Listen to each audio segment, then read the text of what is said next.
Hey, Mattia. Welcome, welcome.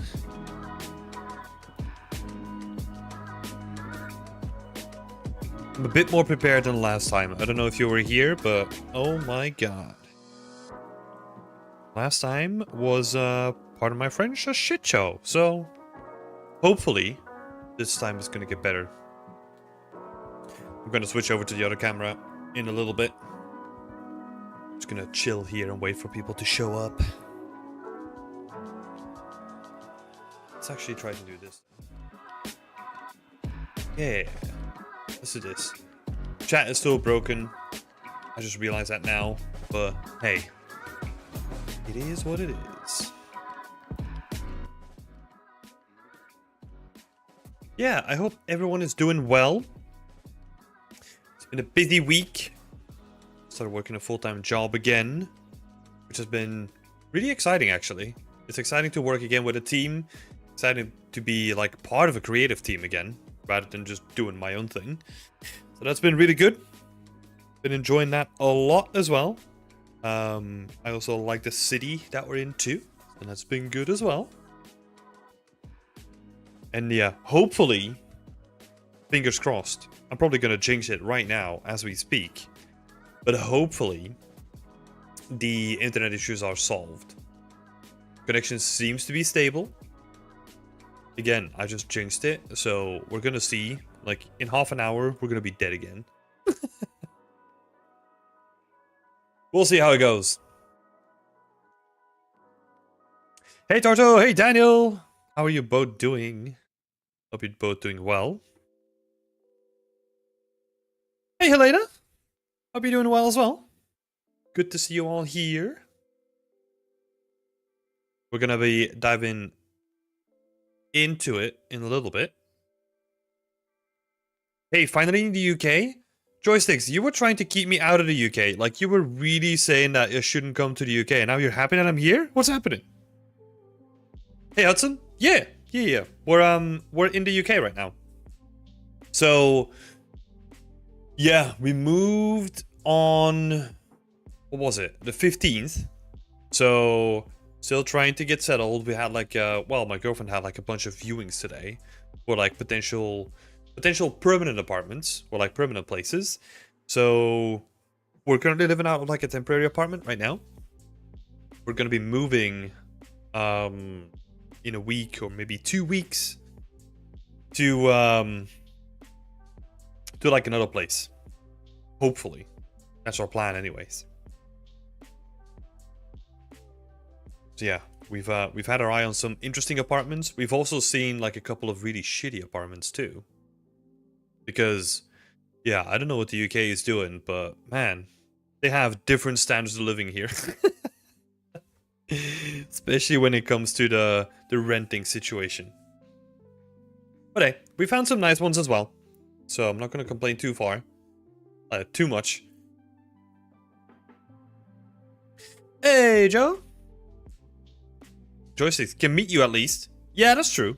That's true. That's one benefit of being in the UK. It feels like the UK is like much more connected when it comes to like all the universities, all the game dev studios, right? Like, well, especially where I come from, like in Belgium, there's not much, right? There's a really big one, which is like Larian, right? Because like everyone knows that one now because of Baldur's Gate.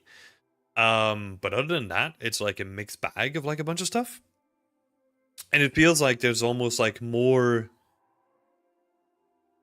I don't know about studios, but I feel like there's more people working in game dev in a town here than there is like in the average like scale of Belgium. I don't know. But it feels like anyway. Oh, by the way, how expensive is it in terms of renting? I suspect really bad, but still. That's an interesting one, because it is expensive, but not more expensive than we've been used to. I feel like, weirdly enough, Berlin is like one of the cheapest places that we've lived. We've not lived in many places, but I feel like Berlin is like more affordable than... Well, first of all, we moved to Cambridge, right? That was like expensive. And then now we're moving into Leamington Spa, which is Also, same sort of scale as Cambridge, but kind of has like the same sort of prices as well. Probably maybe like a little bit more expensive, but yeah. So yeah, it is. Well, it depends on where your bar is, right? Like this is the interesting thing when it comes to talking about money. It depends on how much you earn, like how much your living expenses are, like what you're used to. Because my sister is now buying a place for like a fifth of the price that I'm renting a place. So yeah, if you compare it to that, then it's pretty freaking bad, you know? But compared to what we're used to, living in the big cities, living in hubs, like you have to unfortunately spend more money as well to live there as well. Hey Frida! We'll have a UK meeting in the UK later this year, except the one in Germany. I don't know. We're definitely having the one in Germany. And then we'll see about like any other things. I do want to organize some stuff, but it might be more local. We'll see. First, I need to get settled first, right? Let's start small. UK houses are hard to find. The good ones, I got lucky with mine, which move in February. Nice. Matt, you were saying the average UK experience. Yeah. There was an apartment that we viewed. It was really nice, right? Like, recently renovated. Like, it had, like, lots of space as well, which was actually one of the complaints that people had about the place, that it had too much space. Which is kind of like a weird one to me, because you get more value for your money, but whatever. So we went to view the place, and they opened the door to like the basement, and the basement was just like a black hole that was like filled with like stuff on the wall, and they were just like, yeah, we're gonna keep this door closed, you know, like we don't want to look at the basement. And I was like, ooh, okay, interesting. And then we come into the kitchen, and there's no appliances whatsoever. There's only like a little gas cooker like smashed into the side, even though like the kitchen itself is like pretty big. So we were like, wait, what? You're like refurnished or like refurbished like the whole thing and then forgot about the kitchen? Huh? Yeah. I think they just got lazy. Let's be honest about that. Yeah, there's weird ones like that where like a lot of it is really good, and then one thing that is crucial just like destroys the whole thing. Yeah, too much space. Yeah, that didn't make sense to me either. I was like, yeah, maybe I can see it from like a heating perspective, right? Because if you have more space, it costs more to heat up like all that space. But also you can just close the door and not heat it if you're not gonna be in that room, right? Problem solved. It seems like such an easy thing to solve. Like, don't use the space. Okay, cool. Just close it and don't put the heater on. Too much to clean. Yeah, that might be it as well, Bodhi. You just get like a Roomba for every room, you know? Just does the cleaning for you, even though you never go into the room.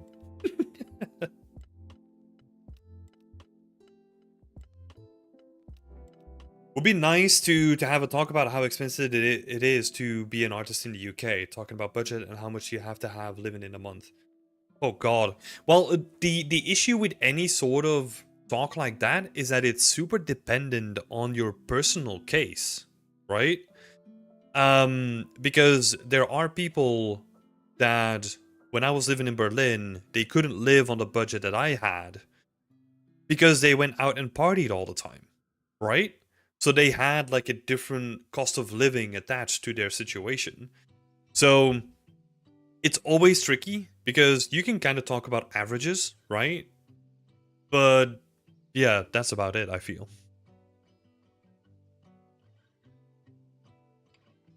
The only thing I never like in the UK is that each room is different side, and sometimes the rooms are like a prison cell.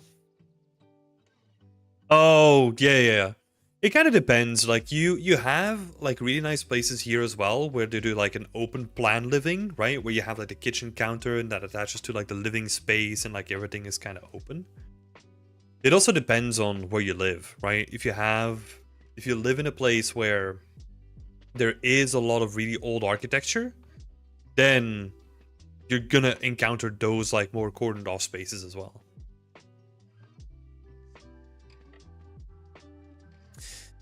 Yeah, that's an interesting topic to talk about, ETDLE, because it is so personal, but yeah, it is sometimes overlooked, right? Because the issue that I had when I first moved to the UK, I was sounds so I was really happy with the salary that they gave me, but then once I started living there, I was like, oh shit, like I can't really do much with that salary, right? So it became like a real bottleneck. And that salary was 19k. 19k a year, right? Like annually. I don't know what that equates to, like a month anymore, but yeah, not much. Especially living in a really expensive place again, right? And I didn't go out, I didn't spend like a whole lot of money on like anything really. And I lived in a cramped room as well. So yeah. Everyone's situation is going to be different. It could be an interesting thing to talk about though. What would be really interesting is to hear different perspectives from different people, right? Because I didn't grow up in a big city. I grew up in like a small city that was kind of like, you can call it the suburbs, right? But like even the big city itself was not that big. Compare that to people that come from London and are used to those prices, then looking at the prices that we pay currently, it's just like, meh. Probably it's lower, right, in comparison.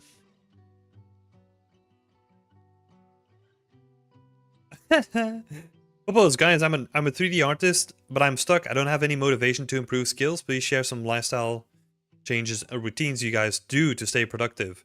The first thing is don't rely on motivation. Like, people that get work done are people that don't rely on when they feel like they want to do work. The first thing is, if you wanna change your routine and you want to become productive, is to do work on a consistent basis on a routine. Half an hour a day. Start with that. And keep yourself to it. Do it with other people. Do half an hour, and once you get used to half an hour, do an hour.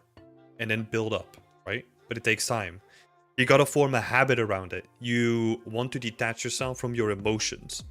Because our emotions is oftentimes what gets us in trouble when it comes to this. So, screw motivation, screw inspiration, fuck all that, you know? Focus on building a habit. And building consistency. Talking about consistency, let's switch over to some art. Oh, let's do this one instead. Yeah. I remember talking about money in Discord, about a housing price, but it all depends on how much you can afford. Like, I'm okay with my rent. I also don't drink, don't party, and go out that much. Yeah, that's the thing. Like, it's very personal, right? There's also, it depends. Like, currently we're looking for something bigger that has like an extra room so that I can then also have my office in that room. And I can bring that into like the tax calculation as well, right? So there's like all kinds of ways where you can like optimize the way that you are set up. But someone that isn't running a business doesn't need an extra room to then be able to bring that in as like an office space, right? So completely different situation there. Hey Snowbad! Hey Dale! Hey Rat1! Too much to clean counts as extra cardio. That is true. I could definitely use something like that, but yeah, the shame of that kitchen though. That kitchen was so bad. Otherwise we would have gone for it. Probably. Because the rest of it was looking really good. But we'll find something. We got some interesting stuff. Like some interesting houses that we looked at, so hopefully something soon. Alright. Feel free to keep asking questions, by the way, during this. I'll see if I can find like a spot where I can like answer questions if they come up. But otherwise, I'll usually focus on like feedback first, and then in between I'll do some questions as well. So let's get the show on the road. So first off, we got, I think, a simple one from round 1.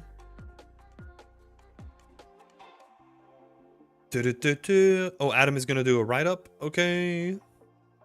For Whip Wednesday, is the low poly looking good enough, and will it work for the high poly? So you had like a bunch of images in here, and like honestly, the only thing that you should be looking for, basically this image that you shared, right, is that the low poly matches close enough to the high poly.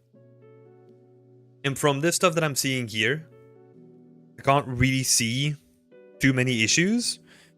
I'm only getting like the one view, right? So maybe there are more issues, but when you see like big deviations, right? Or you missed like a single piece, like from a wheel cap or something like that, that's where you need to pay attention, right? So this looks good to me at this stage. But what I will say is, if you want to be sure, you got to test it. You've got everything set up already. You've got them overlapping. You got everything set up. Just test it, right? Because the only way that you're going to be sure is that you're going to be actually testing the things that you're going to be baking down. Looking to, if you're, well, this is if you're baking in Substance Painter, looking to bake by mesh name.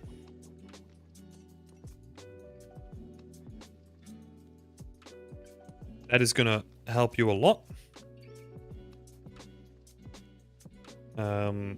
So definitely look into that.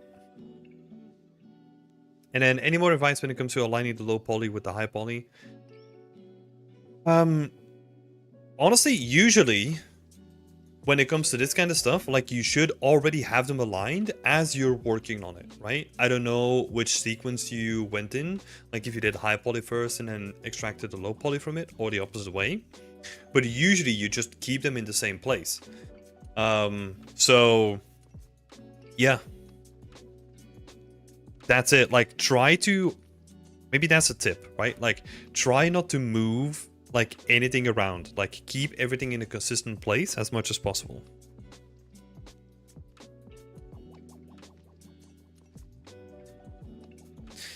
The only thing where sometimes you might have to do adjustments is where, let's say you do your low poly first, and then you use your low poly to start sculpting on your high poly, right? You might have to do like an adjustment pass on the low poly to account for like any bigger cracks or any bigger sorts of damage that you have done. Let's see. Yeah, but that's what I would say. So it's looking really good right now.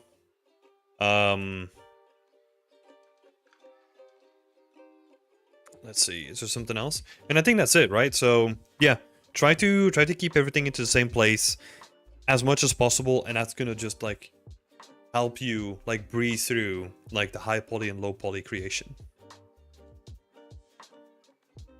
Yeah, I think Adam has some other notes as well. I'm really curious to see what he has to say about it as well.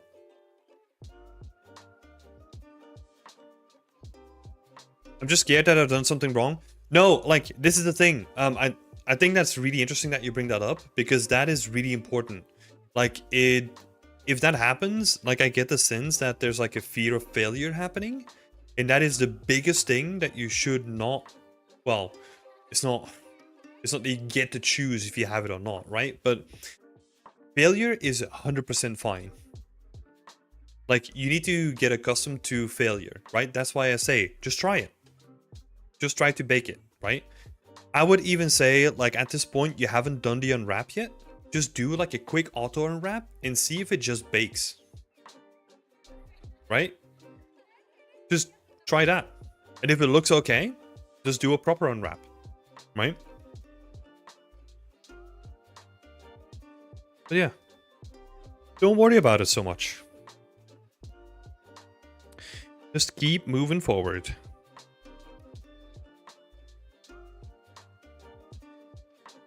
Because what oftentimes happens is that we're so stuck in our head that it doesn't allow us to actually make moves forward. And that's a dangerous situation to be in, right? So you always want to be moving forward. And I love to call this like unblocking yourself, right? Um the reason why I call it like that is probably because that was something that people told me like when I was working at Ubisoft, is that whenever you're working on something, generally the priority needs to be something that is blocking someone else, because then you can unblock them from doing their work, right? So you have like dependency. So let me give you an example. If you're working on a level, but the level designer is waiting for you to do something on the art side so that they can do like their full pass again, you want to do that first, because then the level design team can come in and do their work, and then you can do whatever stuff you need to do after that, right? So stuff like that needs to go first. But I always look at it from like a very personal level as well, where like you need to, sometimes you just know that you need to do that big task or are fearful of doing something, right? That just means that you need to do that first. And just get it out of the way and unblock yourself. Yeah, this is looking good, right, Ron? Great stuff. I can't wait to see like the bake and the texturing and all that good stuff happening, so it's gonna be awesome. The other thing in the UK that I don't like is yellow lights in the house. I can't stand them. All my lights are white. Your lights are white? Oh my god. You're savage, man. You are savage. That is so weird. Like, it's like hospital lights to me. Like, white. Well, maybe not white, right? But like white and blue. Like, blue especially is just like, oh, I'm living in a hospital.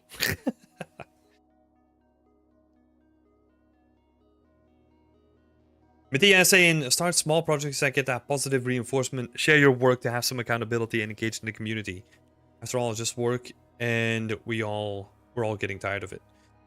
Complete small projects, I mean. Yeah. Motivation is never helping anyone in any field, really. No, it really isn't.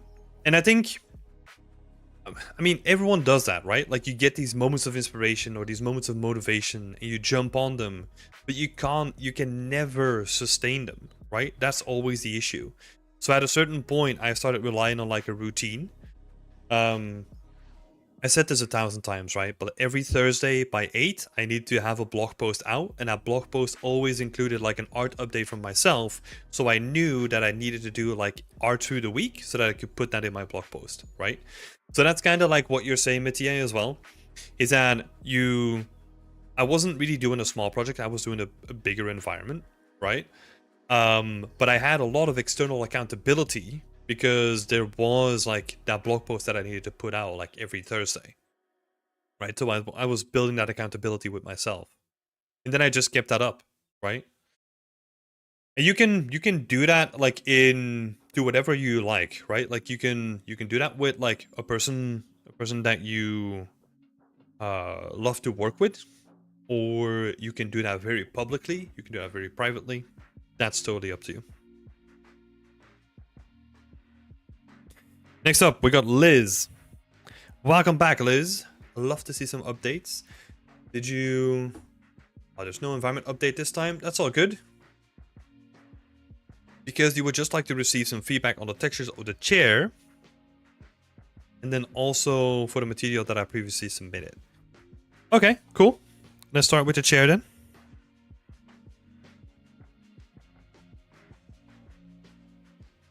I think the chair is decent. The chair is looking decent. I think if you really wanted to have like a more interesting surface on the cushion, right? Like you kind of want to have like that pillowy feel, because now it kind of feels like it has like a little lip, but I kind of want like a pillowy kind of feel. So that could be, even though that's not really texturing, right? So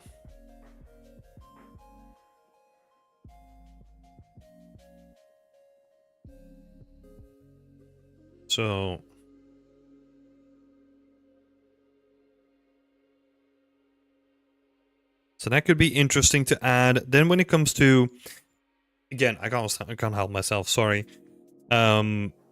These supports,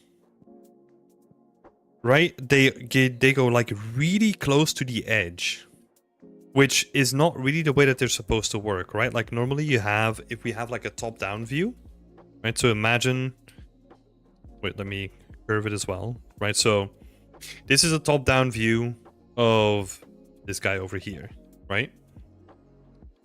There would always be like a gap between the outer parts and then where this is going to connect to the back support, right?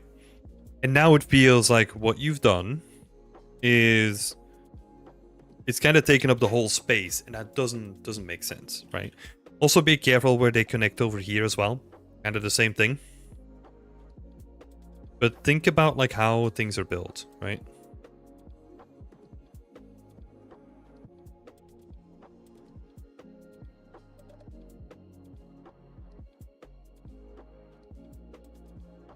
Hey, Dennis. Hope you're doing well. Good to see you back. Let's see. But the texturing overall is pretty good. It's pretty good. I like what you've done here with like the edges, right? They kind of have that worn feeling because honestly, think about like the logic of like how you're going to be interacting with a sea, right? Most of the damage is going to be in this area because that's where people are going to be sitting on, right? So you would probably see like a lot of wear and tear in these spaces.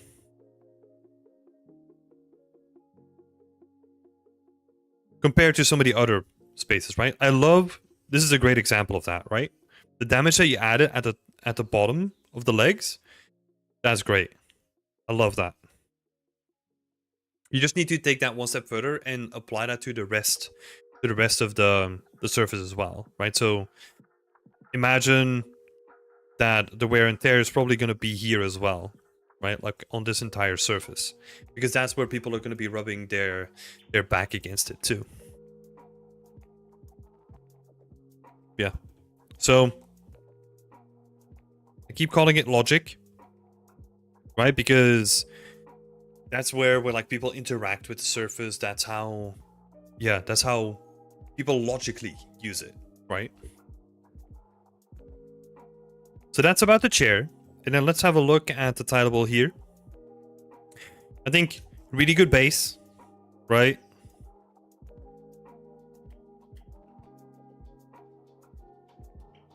Really good base. But what is directly... Oh, wait, before we go into that. I love what you've done with the splitting up of like the planks themselves, right? That's a great job that you've done that. That instantly helps break up like the entire surface, and it's going to be way better once I see it in the screen. But the thing that I was going to bring up is, again, think about like how things are built, right?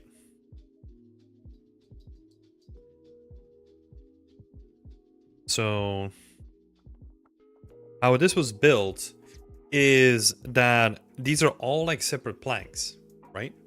And right now what is happening is that there is like a continuous like texture that goes across like all the planks, but that can't really happen, right? Because a plank is going to be cut like vertically from like a long trunk, right?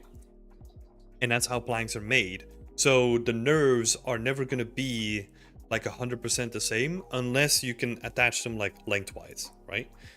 Because they're cut from the same trunk. But that's almost never going to happen.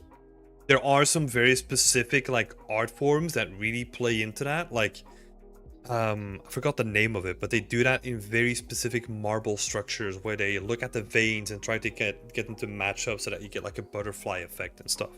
But deviating from that, we're not gonna bother about that. What we want is you want separation between the individual planks, right?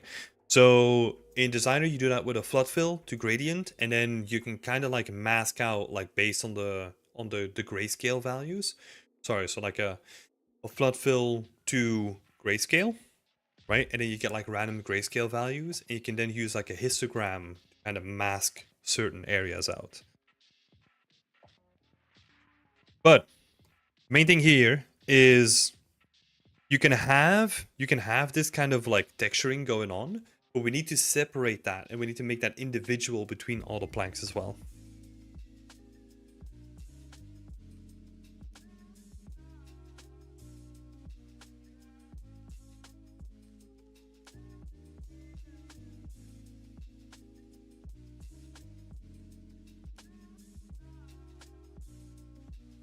And then also be a little bit careful with the intensity of the height as well. The height or the normal.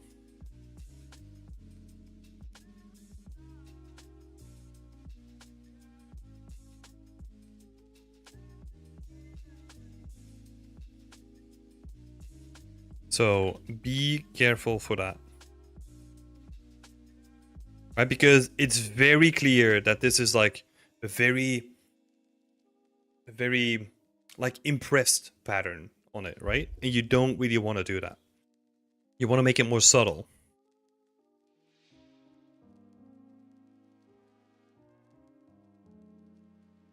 Subtlety is always going to win, especially when it comes to textures. Try to do it more subtle, more layers and more subtlety within it. Also have like this sort of stuff is really great, right? Like this sort of stuff. So where you have like the pattern itself and then it kind of fades away, then it comes back. That works great. You just have to do that on like a smaller scale and have more variation in it.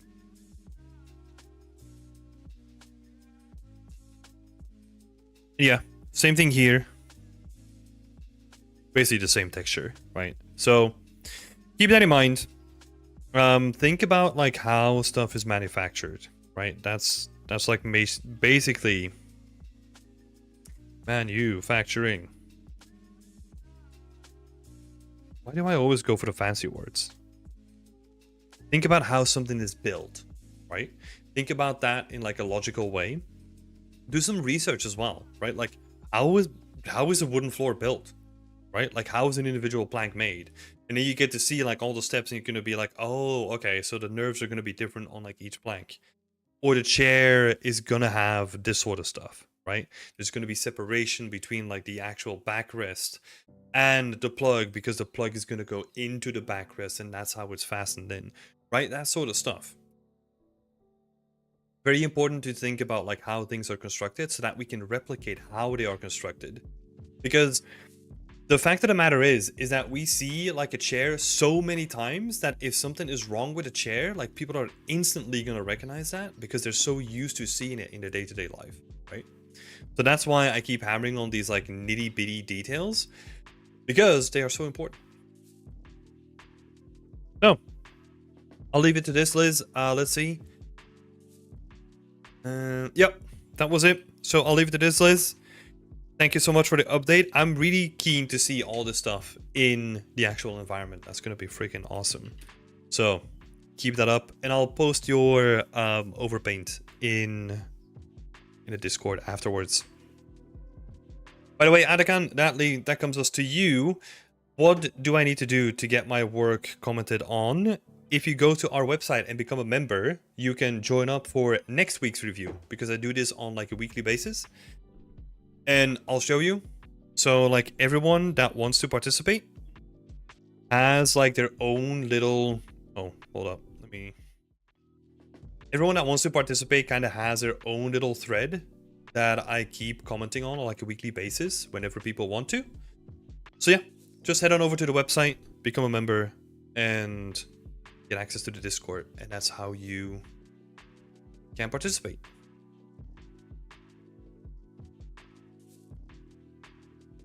So Seiko, I'm so sorry if I mispronounced that, but what do you think is the best workflow for big and optimized environments? There is no one workflow. When it comes to big and optimized environments, you're going to be needing a lot of different ones. So there's no best one. There's no one size fits all. A lot of it is going to be dependent on what you want to build, what the restrictions are, and how big you want to build it. Right? So, yeah. To get you started, learning how to either use tileable textures on multiple different assets, that is a good start. Then if you want to level it up, you can go to trim sheets, because that is basically the same thing, but it's just like a little bit more bespoke. And then you can look into second UV workflows, RGB masking. Vertex painting is like a very approachable way of doing that too. Yeah, but there's so many ways. There's no one size fits all for this.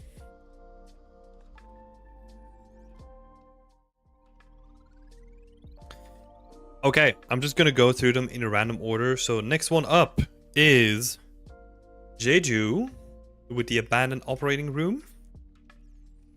A long-term project I started for my final term at 3D Sense Media School. They gave us deadlines and monthly reviews.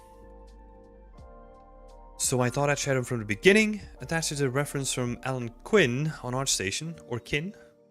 Was kind of giving me permission to use her art. It's awesome. I have definitely seen that before, because I think that was my first mentorship that I've ever done that kind of did something. I think I can remember it seeing that on the same ref sheet, basically. My goal is to incorporate it into Unreal Engine 5 and have a VR version. Okay. Current issues, proportion to scale. I can't match the camera angle even with F-Spy. I need to figure out trim sheets and tileables. Okay. Cool. So, proportion to scale we can definitely talk about. I can't match the camera angle exactly. Don't care about it. You just need to get close enough, right? I think you are close enough. I think the only thing that you need to do is just angle your camera up a little bit, and that's it. It doesn't need to be 100% as long as it's representable of the concept. That's it, right? I honestly wouldn't worry about like having to match it 100%. Because I'll be honest, this is not what you're gonna be doing in the industry either, right? Like, you have to work on a concept, yes. Sometimes you have to match certain elements of it, yes, but there's gonna be iterations and you're gonna have to put in like your own kind of spin, because there's a translation from 2D to 3D that is happening as well, right? So don't get stuck with this mindset of like, oh, I need to match it exactly, because that is gonna stop you in your tracks. And the thing that you want to keep doing at all times is just keep moving, right? So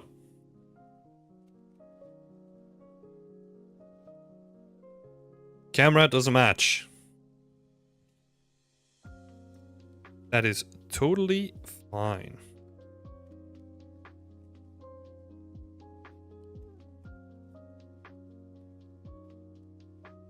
So that is totally fine. So don't worry about that at all. Next up, the proportions. The proportions and the scale of everything, right? So let's see.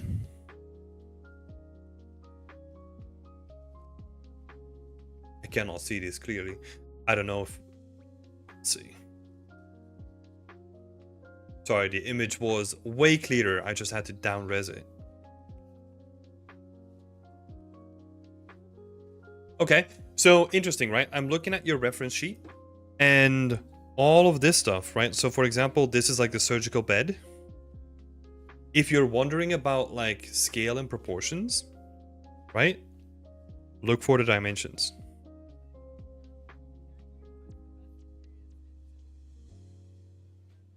Like, go to like a wholesaler that sells like surgical beds and look at what the dimensions are for the surgical bed, right? If you want to get like things exact, and sometimes it's good to have like measurements for things, right?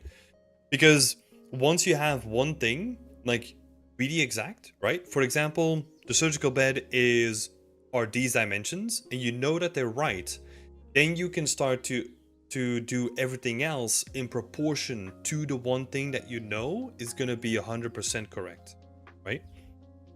But we need to have a benchmark somewhere, right? And that benchmark is going to get clearer and clearer as you go on and make more things in your life, right? But look for dimensions. That's going to help you a lot.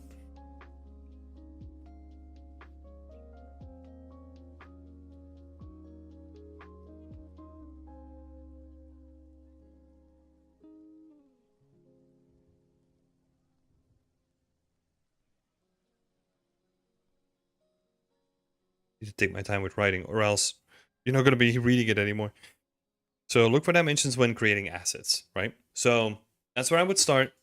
Just have your references there and have like all the dimensions with them as well. Because yeah, immediately, like I can see that this bed is too thick. This leg is probably also going to be too wide as well. Like this platform is like shorter and chunkier as well. Like you just need to take your time, really analyze like the pictures that you have in front of you and like break them down, right? Leonardo, that's a good question. So the program that has been used here is PureRef. It's a really, really good tool. It is free as well. Go look it up and go download it. It's super handy for stuff like this. It's awesome. So PureRef.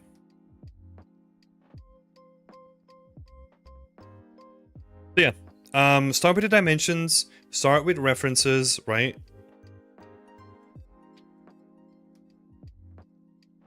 Because I can spit out like a bunch of things that don't match currently, but that's not going to help because I want you to do the research, do the iterations, and see what is missing, right? Because you want to train your artistic eye. If I'm just going to say like, hey, these proportions are just like completely off, like you need to train your eye and like train your gut feeling to say like, hey, look, like all the dimensions that we discussed here are a bit off. And then also like these guys look like a bit bigger as well, right? So get references, get dimensions for all these things, and then that's going to help you a lot. You need to figure out trim sheets and tilables as well. Yeah. Best of luck. At this point, I'm just going to let you do your thing.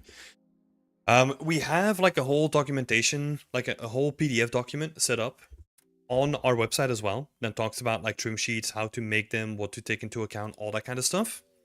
Go check that out as well if you're at that stage. Let me add that as well.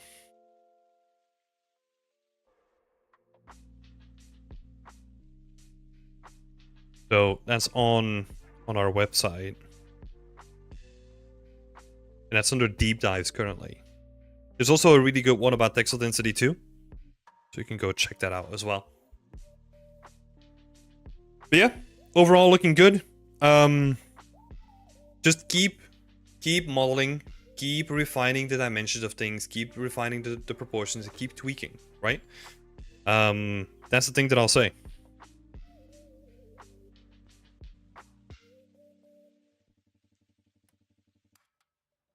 Keep tweaking and iterating. Because this is what you're going to be doing a lot, honestly. Just, yeah. Get used to that flow.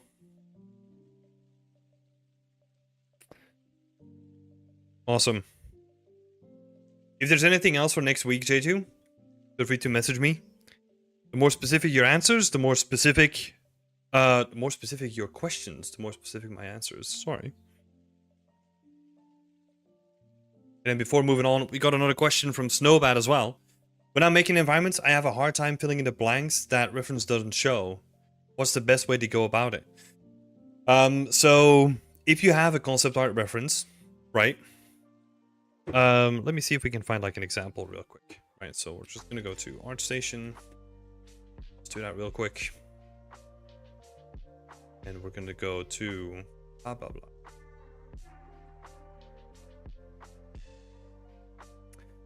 Let's see. What is a good one? Doesn't matter. I'm gonna go for this one. This one from Bing Zhang Zhang. So, yeah, we can only see the front of it, right? If you're at this stage, like, you just have to find out what the source inspiration for this kind of stuff is, right? That's where we would start. So, one interesting thing that you could do is you can just, like, screenshot this, right? And then what I would do is do like a reverse Google image search to see what comes up. Because the patterns that are used and like the rough architectural style, that is gonna be something that is gonna be captured by Google, right? This is something that is like very... I mean, I don't want to get too specific, right? But definitely not European, right? We're definitely talking about like some Asian architectural style, right? I'm being very generalist at the moment, right? But that gives you a good place to start, right? Like, if that is a thing, just like do a reverse Google search and then see what you come up with, and that allows you to go deeper as well, right? Because then you can start looking at like, oh, there's this specific architectural style that's very common there that looks really similar. And once you have that term, you can then put that into Google, and now you have like a whole Google search thing to go through when it comes to references, right? So you basically have to reverse engineer the concept and then just like build from the ground up. With something like this, it's going to be really simple because I'm expecting this thing to basically be like a mirror on the background, right? Sometimes what also helps is if you have something that is a little bit less symmetry, right? So let's see if we can find something else. I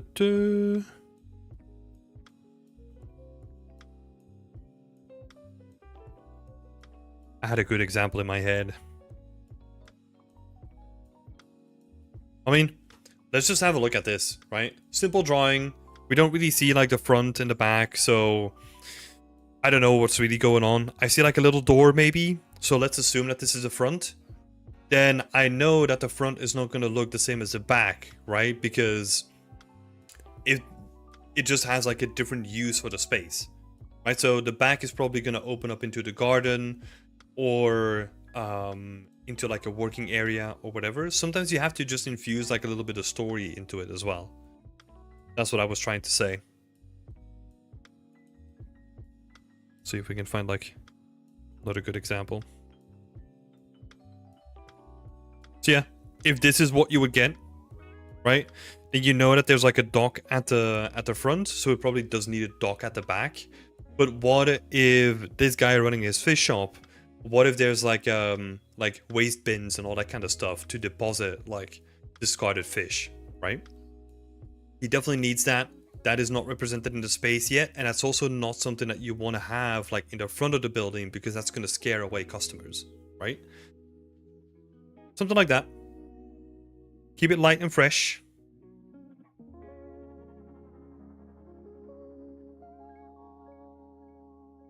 Just as some examples.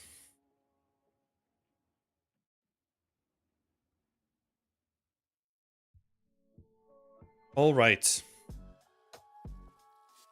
Let's jump into the next one. Next one is from Ama. What do you think about the texturing so far?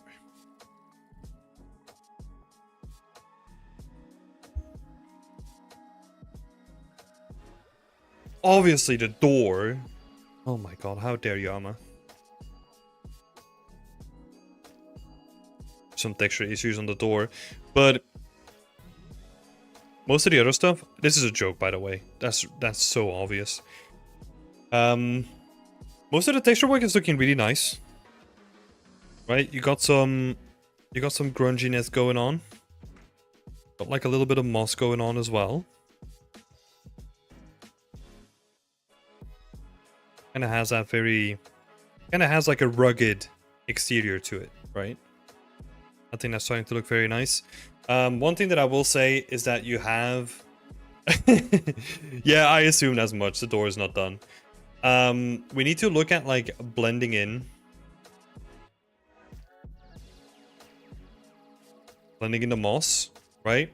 And then also what is very common, this is kind of on the border of like modeling and texturing, right? Is that you have a really nice thatch roof, but oftentimes like they have like these straps that kind of keep like the top of the roofs like fastened.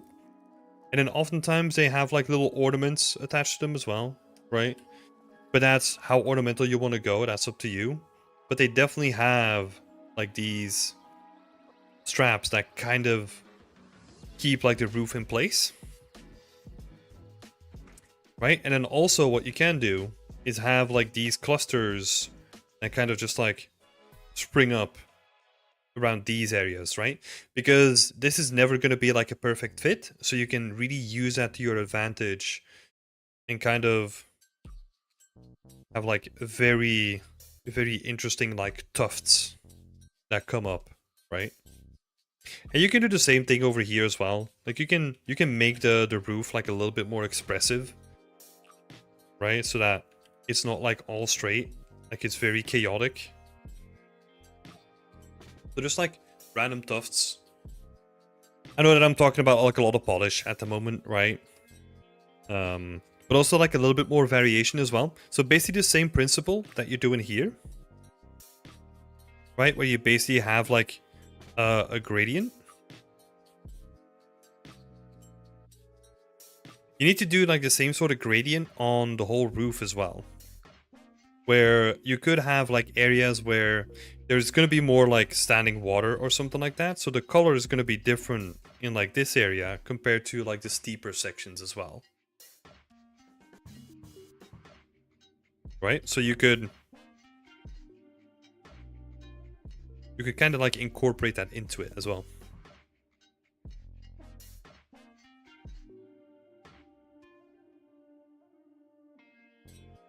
Yeah, introducing a bit more chaos, exactly. I think also this is... I know that I asked people to be like very specific about the questions, right? But you know me by now, I love deviating from it as well. I think that the main thing that I want to say is just everything feels like super straight, right? Like just give it like a little tap, like every now and again, right? So that we get like a little bit of character in the building. Just give it like a little love tap. You could even like have these guys, right? Like have them like slightly misaligned so that there's like a little slip in between them. Right? Tiny stuff, right? I'm talking about tiny stuff again. Yeah. Definitely worthwhile though. We'll look at some of the other images here.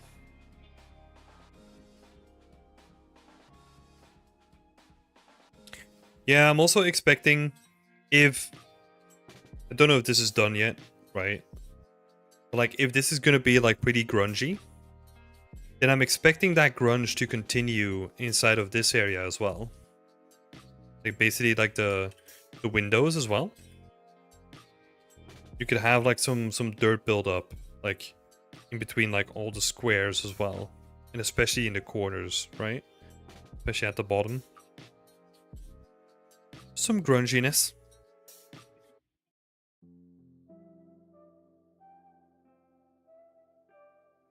Because what we're always going for is like a consistency between the materials, right? So that the wood is consistent with like the rest of it as well. Yeah, overall, a really solid job. I love how he did the thatch roof already. I think adding the chaotic stuff to it is definitely going to help a lot, right? But I like this. You have a really solid base already.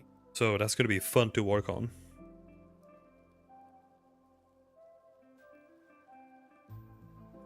I keep trying to make things look more natural. Yeah, like, I think the most important thing is just the consistency between surfaces, right? And then also making everything, well, making nothing straight is probably a better way to say it.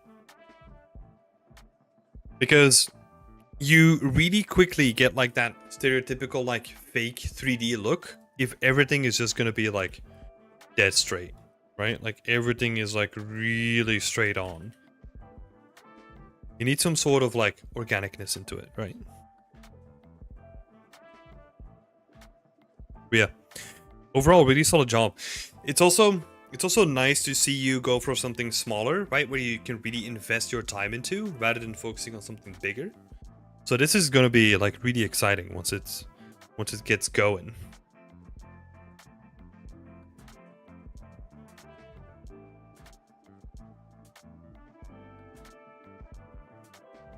So yeah, I love the scale of the scene. Very well chosen. Let's see. I'm working with RGB masking on secondary UV. Any other obvious problems? No, nothing too obvious, honestly. Just, yeah. Be careful of straight lines, right? That happens. So a big warning sign for straight lines. That's what I'll give you.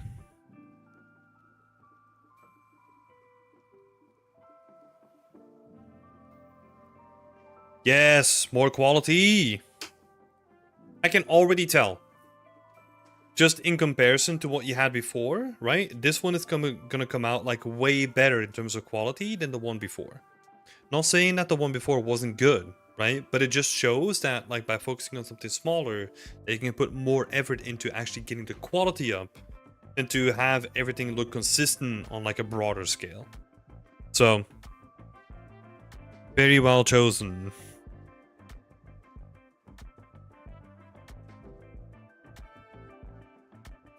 Yeah, this is gonna be good. Okay, I think that's it for this one. Didn't really have too much to say, right? It's more about like implementing the stuff that you already have on some elements and just adding them to the rest of the elements as well. I looked a lot at the Witcher 3 houses, and oh, I can't remember his name. Damn it. No, I'm blanking on his name. But there is a person who basically showed like the tileables that he did for all the thatched roofs that he made in The Witcher. So good. So good. Just like a lot of texture and a lot of variation into it, right? Like even having like these leaves from these trees, you could add them to this material as well, right? Because they're going to be falling on the roof constantly. So that's a way of like adding like a cause and effect between like the trees, the leaves wither, and they kind of like merge with like the thatched roofing over time, right? That's just like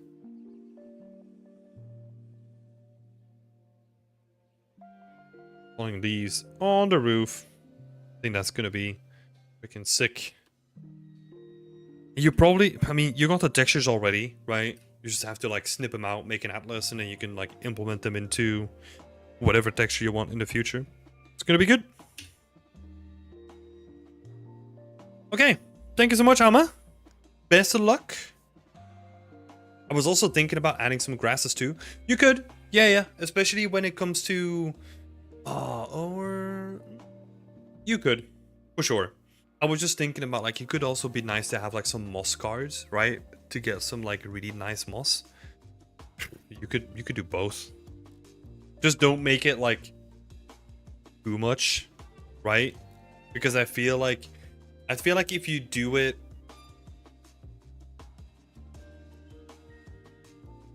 I feel like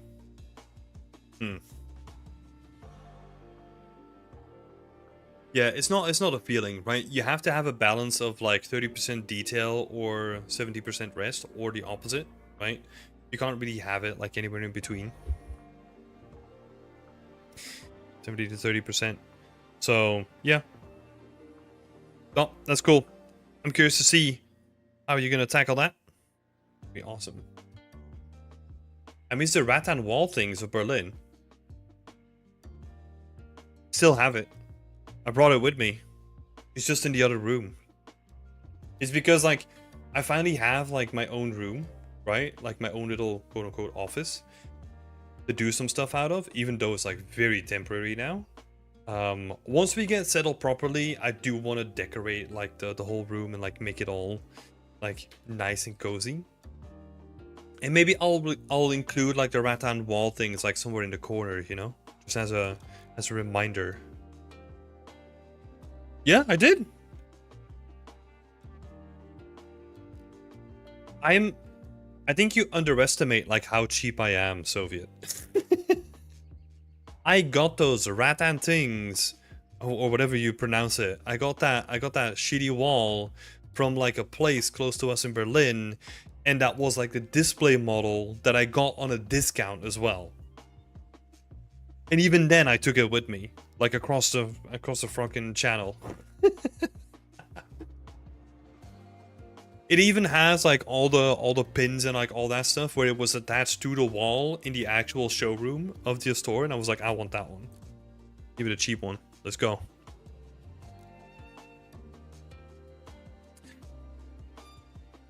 Thank you so much for the feedback. No worries, Amma. Looking forward to seeing you progress. I am gonna open up a door for a little bit because it's getting freaking hot.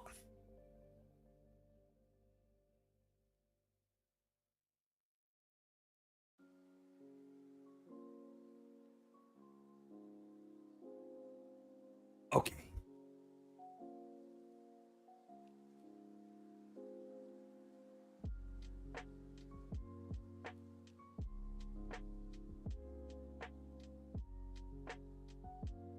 Yeah, I am pretty cheap when it comes to that stuff. I'm always like, I want to make it really fancy, but really fancy costs a lot of money, so then I end up with like a rattan wall.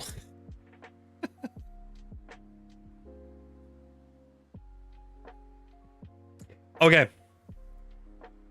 Enough about decoration types. Let's have a look at this piece that is making a comeback from Maddie. Where has this been? Jesus. Been a while since I worked on this. Yeah. When was the last update? Last update was 6 months ago. Dang. Okay. I set the theme of the scene to be more modern while keeping the same shot and composition I want. For the lighting, I want to make sure the scene is more cooler and miserable than original. Okay. That GIF is very miserable looking because you go from like, let me basically show everyone. So, hold up, where do we go? So,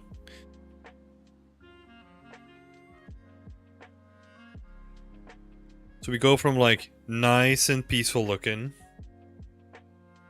Oh, I think it needs to, a lot of loading.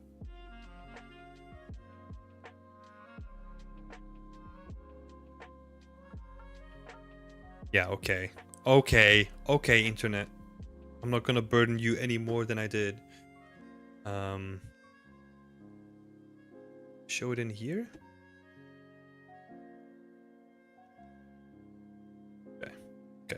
Okay. We'll have to do it this way. What happens?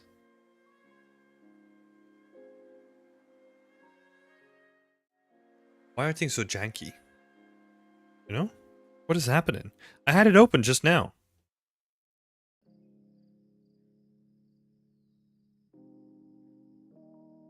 Dude, Discord is playing with me. Oh, and now I do this? God damn it. There we go. Oh my god, all that work for a GIF. Yeah, you go from like really, well, it was pretty depressing before, but you go from like pretty vibrant to like really desaturated. So I think that part of it is definitely working.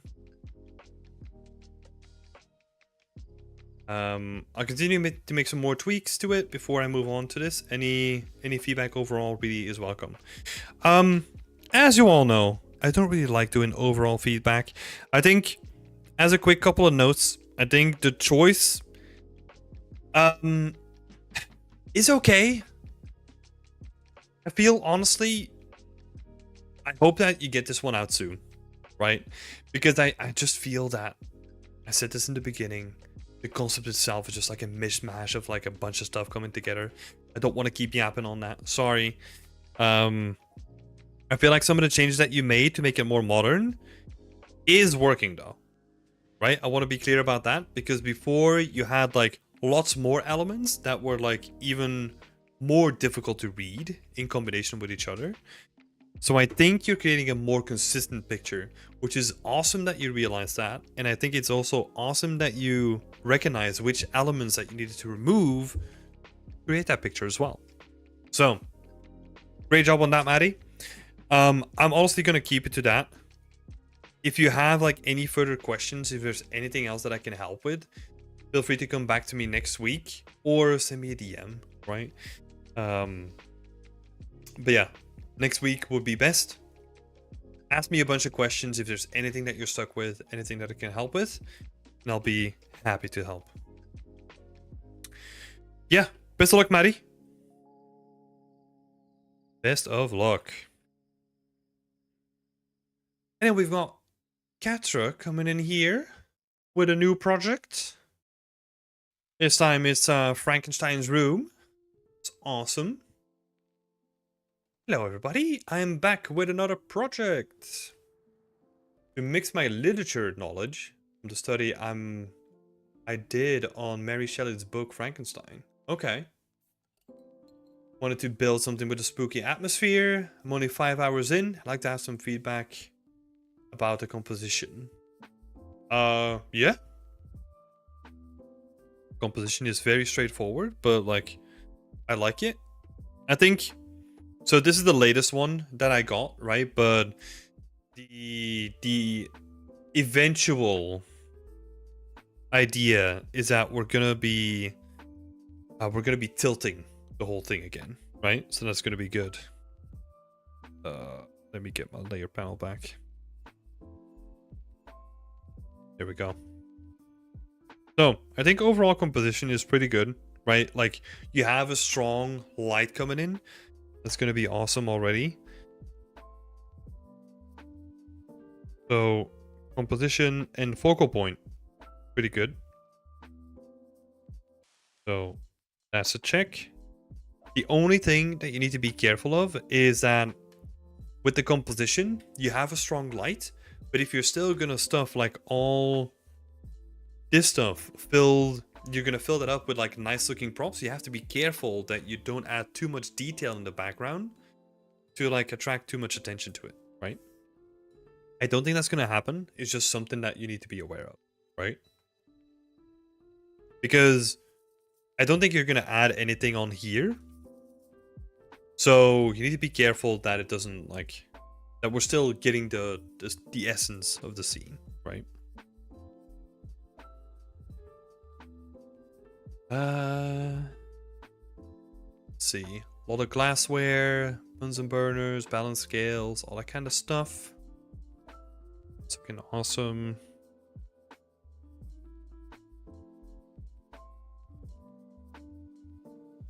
Possibly electrical apparatuses. Yeah. Yeah, that's the thing. So one thing, if we're doing Frankenstein, right? I have not read the book, so I have no idea. But like, people have a conception when you say Frankenstein, right? That is a person or like a being that is awoken by lighting, right? And that's like very evocative of what Frankenstein is, right? So I want to see something that has like that sort of visual, right? Like a coil or something electrical like coming into the scene. I'm not really getting that here, so we're not really getting Frankenstein vibes just yet, right? So to make it Frankenstein, like you need to have something that can link it to lighting, right? So like Tesla coils or like whatever, right? That's for you to decide. But something that looks like an electrical thing that can then conduct that energy into that being on the table.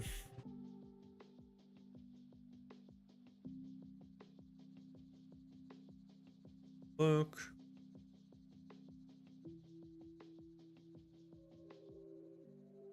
Doing some sort of liquid transfer tool that works off the cogs and the wheels without electricity. A lot of cables.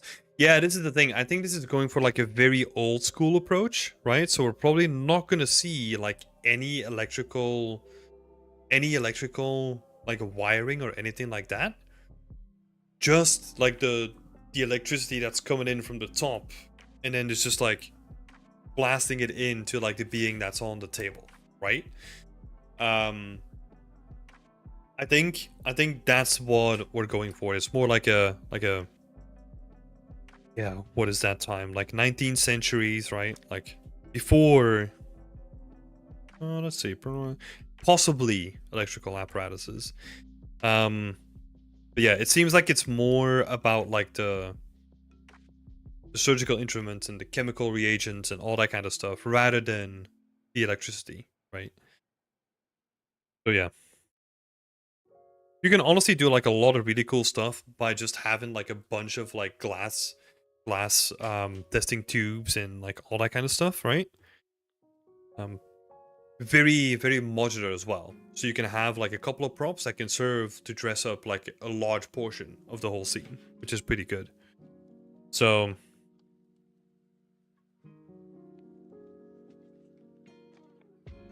think modular, right? Think about reuse, and especially smart reuse, right? Where maybe some of the labels are unique or they're on an atlas, and then you can like add them on top of something that is reused, right? So like a carton box, right? Very simple, but the labels are unique, right? I did something similar to a Frankenstein laboratory if you want to check it out. Yeah, it would be awesome. I don't think we share links as well. I don't think the ability of sharing links in the chat is actually enabled. So we would have to do that through like different means. There's so many ways or so many films to tackle Frankenstein's lab setup, pretty much spoiled for choice. Yeah, exactly. There is definitely like a lot of choice out there. Yeah, but what I was saying is that you need to be very aware of like Frankenstein and like the public's perception of it, right? That it is very much linked to the lighting part, right? Like the electricity. That's kind of like what brought him to life, right? So I don't know, what I was saying before is that I don't know if like the book is any different, but that if the book is different, you have to make a choice.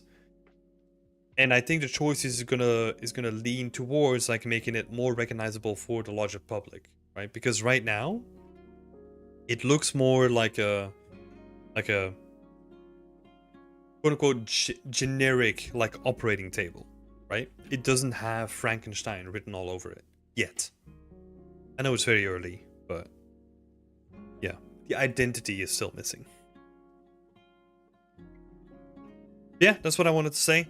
I think we can keep it pretty short, right? Unless there's something in like the references and like the stuff that you wrote down. Let's see. So you got like microscopes, glassware, Bunsen burners, balance scales, thermometers, blah. Electrostatic generators. Okay. Lenses and prisms. Okay. That's like stuff that is like directly relatable to Frankenstein, right? So that's going to be interesting to see.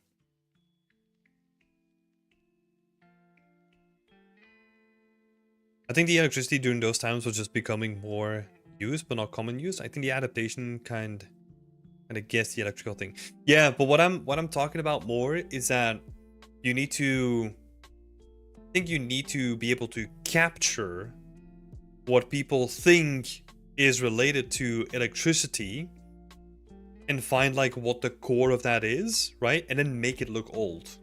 Or like do research on what they had in before that, right? Because for example, that like electrostatic generator down here, that doesn't really look like it could, or that doesn't immediately look to me that it does anything with electricity, right? It is so foreign to us that is like that it's very difficult for us to understand what it's doing. That's what I'm trying to say with this. So yeah, try to find the identity and the visual, right? Like the core visual.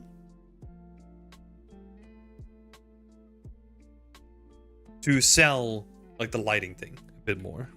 And it sometimes can be small stuff, right? Like what if you have like, you extend this, you have like a small one here, and then you have like these coils, right? Something like that. Like sometimes small adaptations can mean like a whole lot, because now it kind of looks like a mini Tesla coil or whatever. And that's like known by like a lot of people, right? At least the shapes of it. So yeah, but I'm sure you have like a bunch of really cool references here already. Just go through those, and like, I think this actually could be like a really interesting thing. Look at all those movies or all those shots that you already have, and try to think about like what is the most recognizable in terms of like Frankenstein identity to you, right? And that's probably gonna give you like a solid point to start from.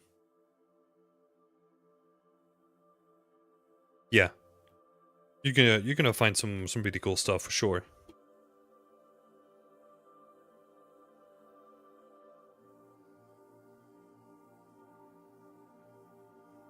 What are your opinions about me creating some sort of machine that doesn't really exist for generating electricity through lab equipment?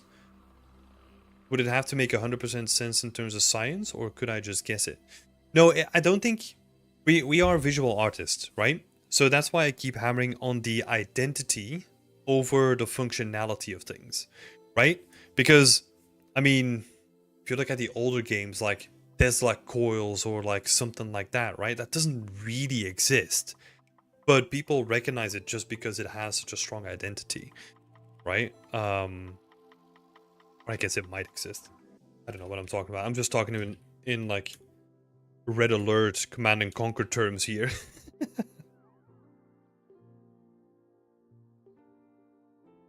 Yeah, see, so let's see, right? So, okay. Just looking at Tesla coils, let's have a look here. This sort of shape, very recognizable, right? Where you have like lots of tubes and you can see like all the coils around here. That is like very recognizable into something that looks like it can generate electricity, right?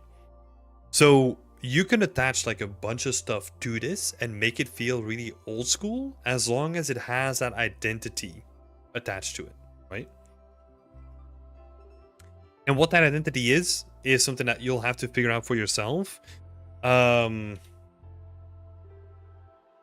just gonna have a look here. Look at this, right? A Tesla coil from the 1930s.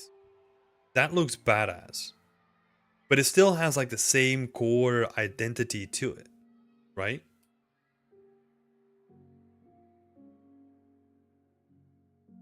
So you could definitely make your own spin on it as long as it has that identity.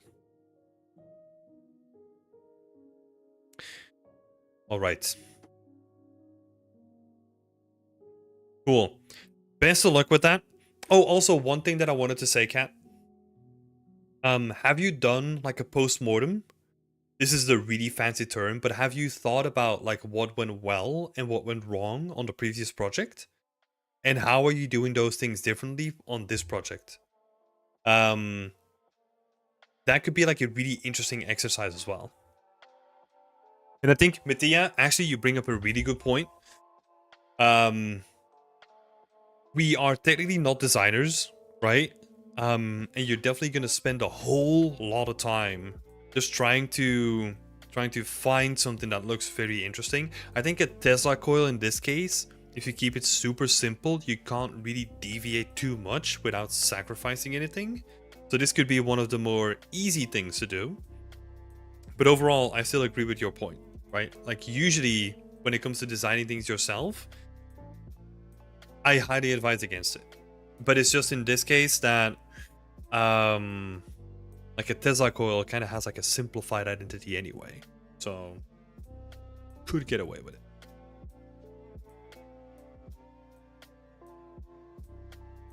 Awesome. Thank you, Kat. I'm looking forward to the next updates. Let's see, that's really helpful. We'll definitely try to implement it into my scene. thought about it much, but I think it's a great idea. Yeah. Yeah, and you have like a good solid base of a scene set up already. I think yeah, it's gonna be interesting to see how it's gonna get cooking in the future.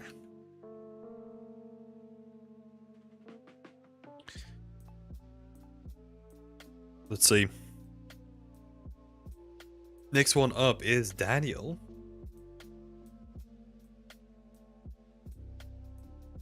Van Helsing 2002 has some nice design Tesla coils.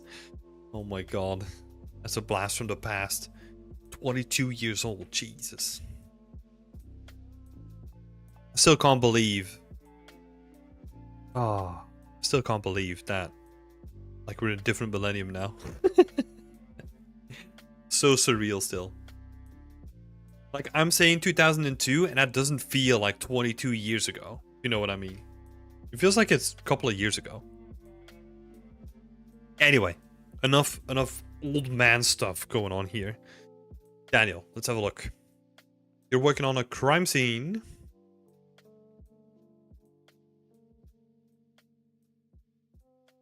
Honestly, I'm having a bit of trouble coming up with concrete feedback questions and I'm lacking experience. Okay. So, usually those questions are things that you get stuck with, right? Like that's a really easy thing for me to like help with, right? If you say like, hey, I don't know what the hell I'm doing with a workflow, with my composition or with my colors or whatever, right? Those are like really good questions for me to help with.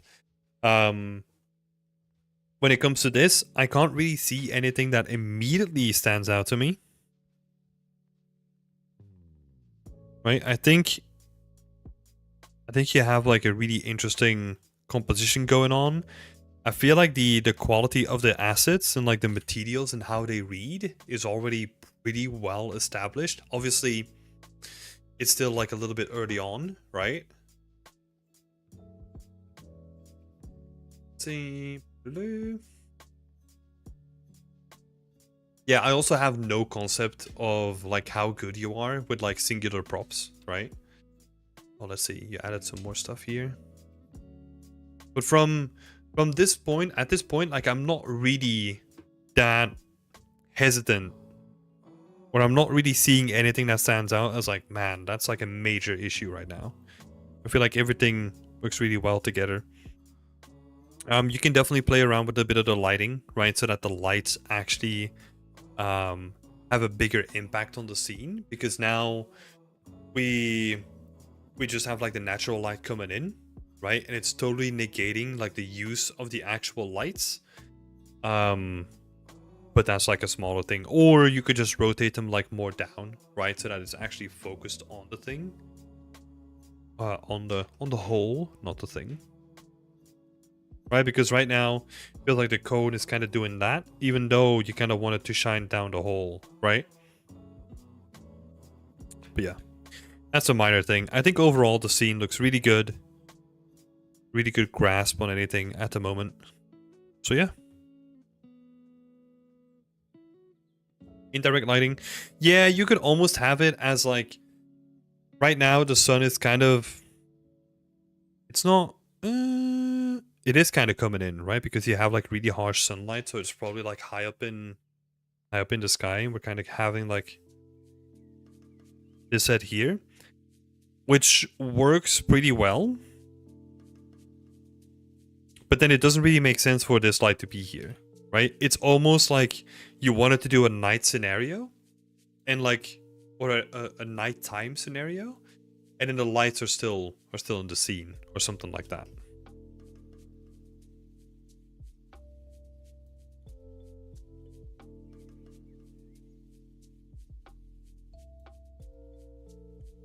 But yeah, like I said, I think you could like move it about, or maybe rotate it down, or do something different with it, right? And then just have everything else still there. That could work. Or you could honestly just move it into the corner. Oh, it's in the concept? Yeah, but also like if it doesn't make sense, fuck the concept, right? Pardon my French. Like honestly, like if it really doesn't make sense, like you can deviate from the concept. Unless, I mean, it's still your choice, right? That's the way that I would do it. And the way that I've always done it is I see a concept as like a really solid base, and then I'm gonna put my own additional inspiration on top of it, right? With using that concept as like the base. Yeah.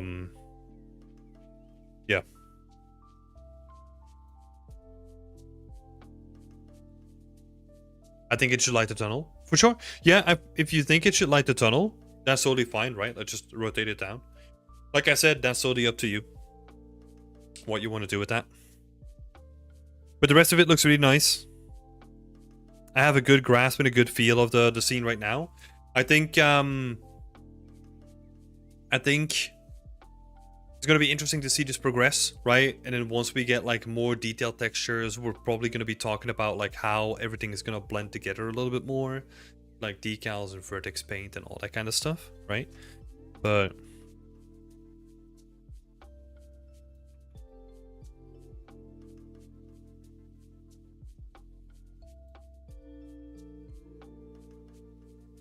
the scene is looking awesome so far.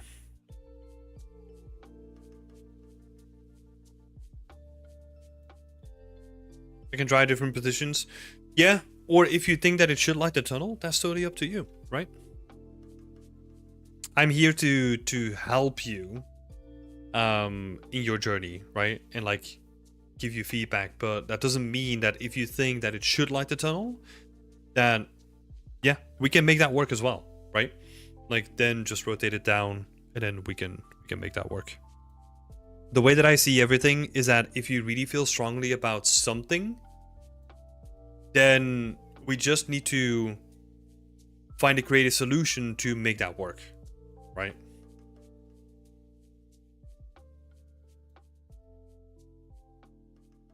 A red glow from the tunnel or blue in a dark scene would be interesting.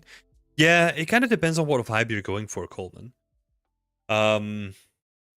But that could definitely work, right? I can see like multiple interpretations from multiple people on a scene like this, where this is almost like it's daytime, like very realistic investigation type stuff, right?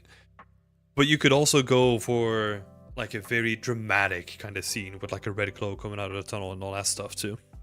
In the middle of the night, that would look cool. But it's a different vibe and a different tone that you're setting, right? Yes, but good stuff, Daniel. Looking forward to seeing more of this.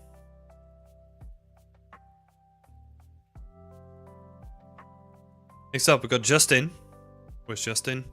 My question for tonight's whip are, any advice to my overall composition? Should I reposition the rock formation closer to the focal point, or does the negative space help with the silhouette of the temple? Are we talking about the main shot here? Or are we talking about these shots? I'm assuming we're talking about the main shot, right? Let's see.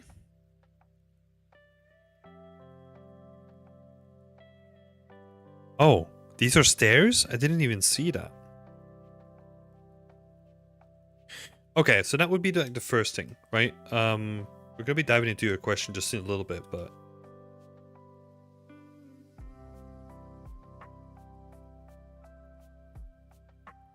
for the main shot. Okay. You need some sort of scale references, right?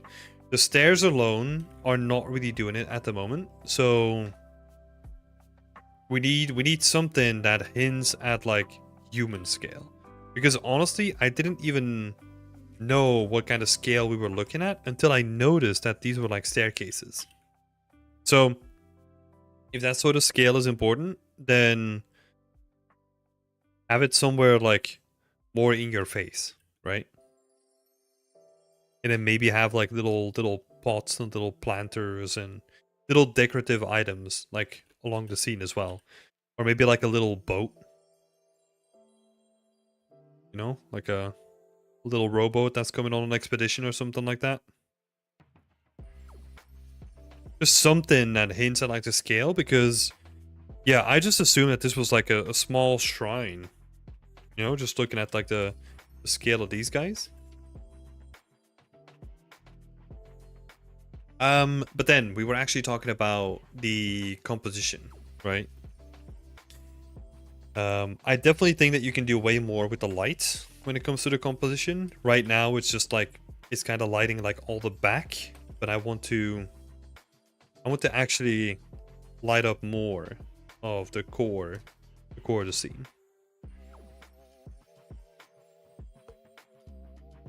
Of the focal point, let's say. I know we're kind of jumping around all over the place, but to me, you can do composition in like so many ways, right? You can make it more interesting, especially when it comes to the focal point. But yeah, I think what you're talking about in separating it from the background, I think you honestly need to do more, like more layers between like the background and the foreground, right? Because right now, what is also happening is that you have a gray box here. But once that is going to be textured with the same sort of textures or the same sort of rock, which it kind of needs to be because it's probably going to be carved out of it, that is going to look really similar to the background, right? So we need to have some sort of like material separation or more separation.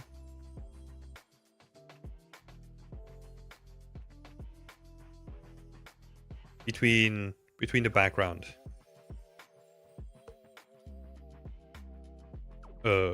Background and focal point.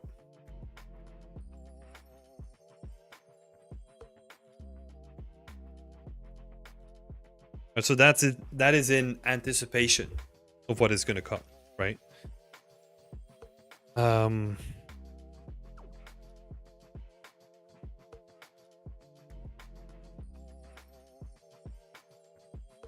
Honestly, quite confused because I also just realized that the boat, this is not water.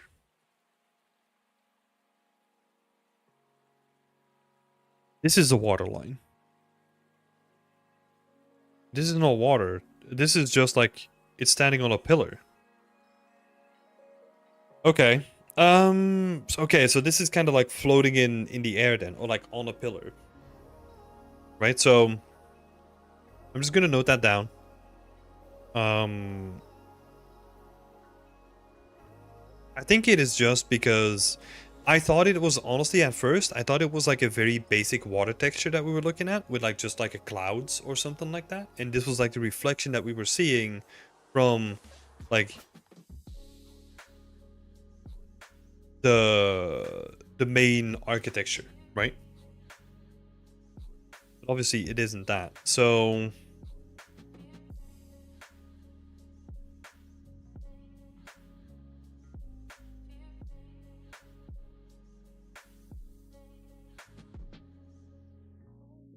I think that also is because you have like a very generic kind of texture currently, right? So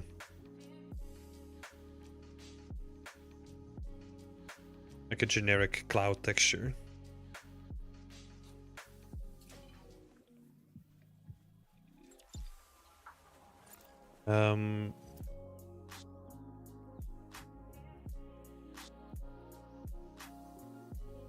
Yeah.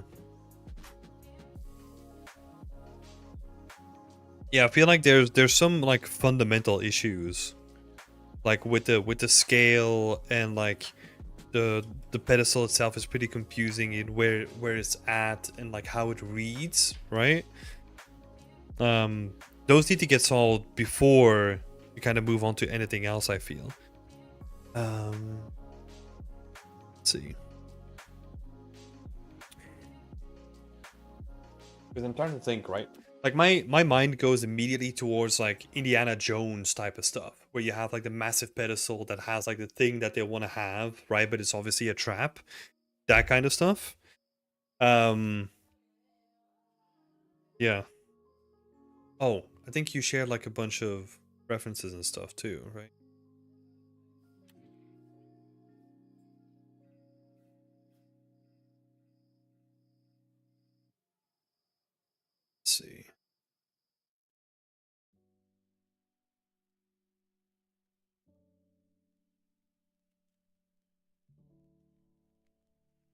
Mm.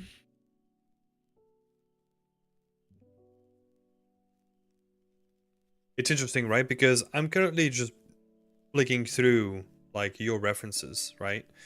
Um I think it's interesting the style, like the architectural style that you chosen to go for, right? And I think that could work, obviously, because that's just like an architectural style. I think it's more of an issue where you have these like two statues that are like oftentimes like relatively human scaled, and they kind of throw like the whole thing off when it comes to the scale itself. I would honestly have maybe something. Let's try something else, right?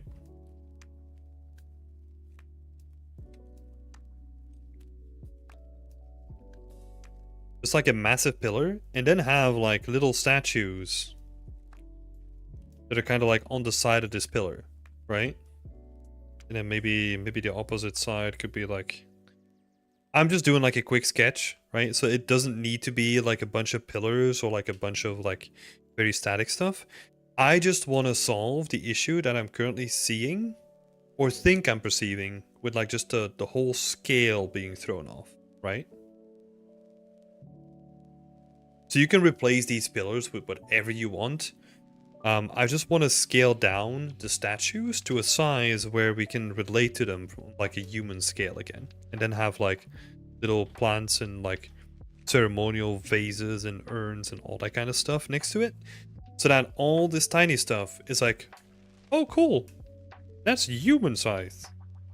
And then it's like, whoa, what the fuck is this pillar? You know, in relation to each other. Because right now there's nothing to hint at. Well, apart from the staircase. Staircase is there.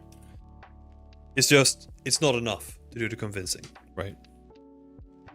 Sorry, I feel like I keep yapping on about like the scale, but I think it's so important to kind of get that like fundamental stuff done before moving on to like anything else, right? There's like a a lot of text here as well. Sorry that I don't have the time to read through it all, but try to do my best. Let's have a look, right? So, although my source of light is coming from an exterior source, soon I had an interior light from sources like torches. I tried angling the light to light up my path leading to the temple, but I lose my lighting directed to the bell and the statues. So, I honestly don't think that if this is the main shot, like the hole needs to be moved to where we actually see like it coming in, right? Because I honestly don't care about this entrance that's at the back. I would honestly just flip it around and that it's a cave that you're like rowing into or something like that, right? Because then the staircase makes sense, and then you can have like a little boat leading up to it, and then you could have like little torches that are like next to here, and then have like a lot of this other human scale stuff again, right? So I think honestly, if you're thinking about that, I would close off like the entrance, the actual entrance to the left, and then just focus on like the actual pedestal and that you like row in with like a little rowboat or something like that. Or if you really want to, no. I was gonna say, if you really want to drive the scale home, but then you would need to do some other stuff as well, you could have like a massive frigate, like a wooden frigate, right? Like quite close to it, to really drive home the scale of the formation, right? But then you would have to like change the core scale of all the rocks too. Okay, I think that was a lot. I think you have a lot to look in when it comes to the actual scale. Another thing, the scale of the rocks as well, right? Like a look at those as well, because that's throwing the whole scene off too. Because some of these very hexagonal rocks, they're pretty chunky, right? But they're not like 10 times the size of a human, right? So scaling those down and adding more of it is also going to add to the whole feel. All right, Justin, I'm going to leave it here. Yeah. Overall, really interesting concept though, right? You've got a lot of interesting inspirations. I think it's just focusing on like the fundamentals and like making them shine before we start adding on to it. This is also the difficulty with coming up with things yourself, right? It is very rewarding and I love doing this shit myself, but it essentially doubles, triples, or quadruples the work that you have to do because you're looking everything up yourself, right? Um yeah. I would say best of luck and looking forward to more updates.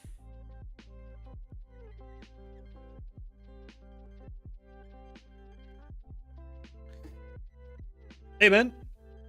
Hey Tim, how are you? Congratulations on the new job, by the way. Oh, thank you so much. Thank you so much. It's been awesome. I just need to get used to working a 9 to 5 again.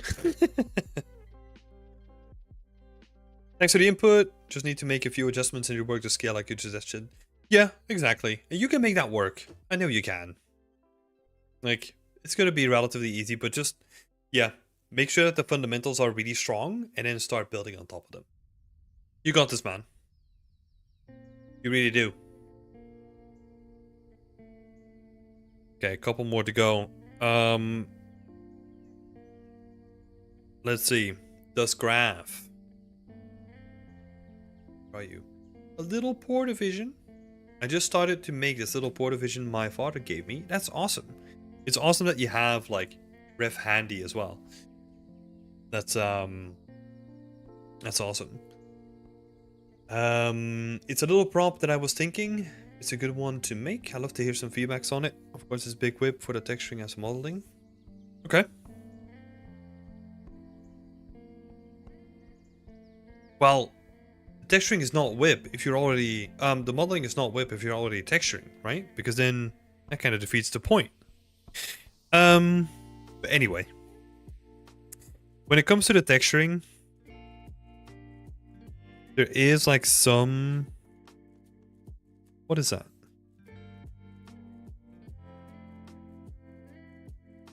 What is that?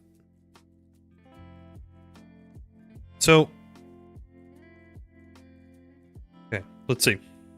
Oh, also, welcome to the community, by the way. I see that you're new. Happy to have you here.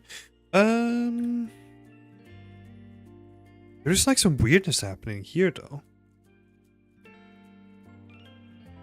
Right, so the first thing that I was going to point out was like there is like a little bit of faceting.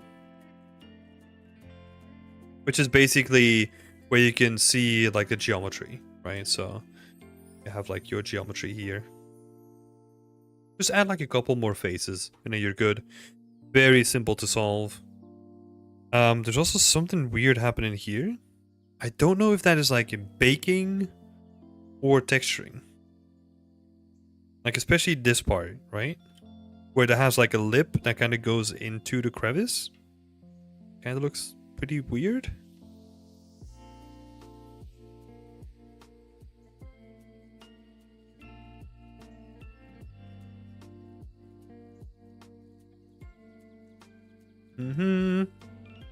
I think the texturing, man, you can take that so far on this.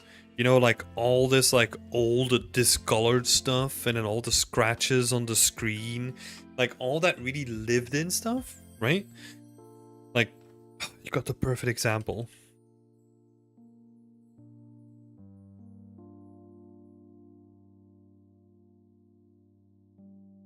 Right? It's like, oh man.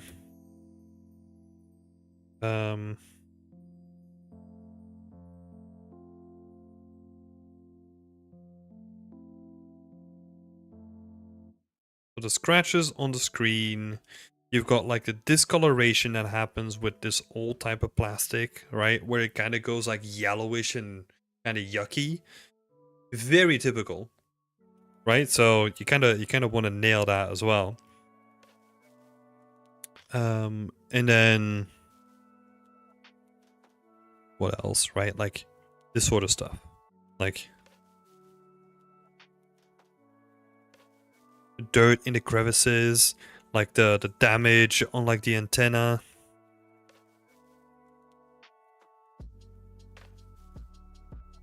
I mean, I can keep pointing this out, but you have it in your hands, right? Like, just look at it, like really take it in and try to replicate like all those fine details. I think it just kind of comes down to really training your artistic eye, right? Like, really looking and taking things in.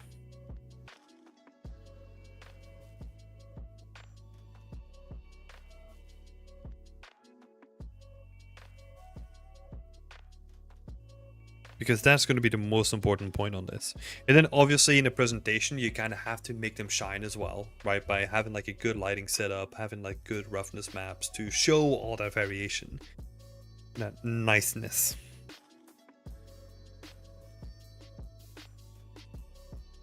But yeah. Yeah, man, you got the perfect example here. It's so good. So that's what I would say. Like, pay attention to like all those things. Yeah.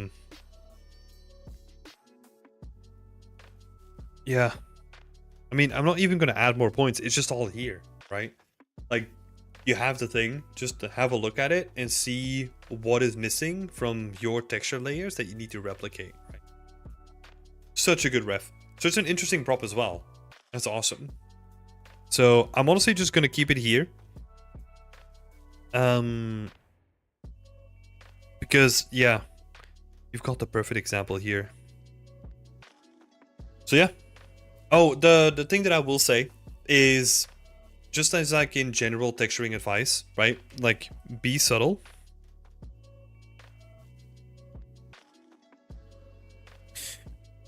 Let's see. So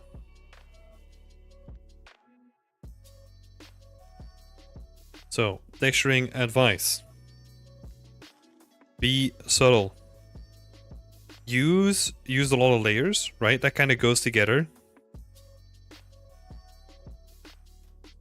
Like, you want to have more layers and more subtle layers rather than one big layer that tries to do everything, right? Just layer things up, like build it up. And then also think about like the logic of things, right? Like, where are the scratches going to be? Probably the bottom, right? Because it's going to be like put on the table, right? Like, the interaction point where you turn the dial, that's probably going to have like some scratches to it because people have been turning it. All that kind of stuff, that's all under logic. So think about that as you approach your textures.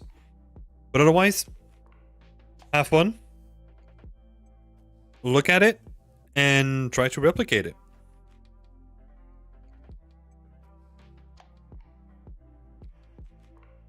Hey, McVal, what modeling software do you use for the new job? Blender and Max. Pretty much the same setup that I was using before at Ubisoft as well.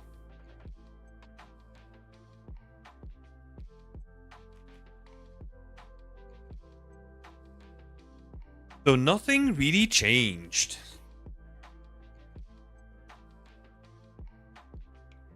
I think a lot of companies now are focusing on like making their pipeline like platform agnostic, right? Where as long as you can get like an FBX, like, that's good. You will have to, most of the time you will have to get it through like a program to get it in, right? Because there are like pre-existing links with engines, but yeah, that's about it.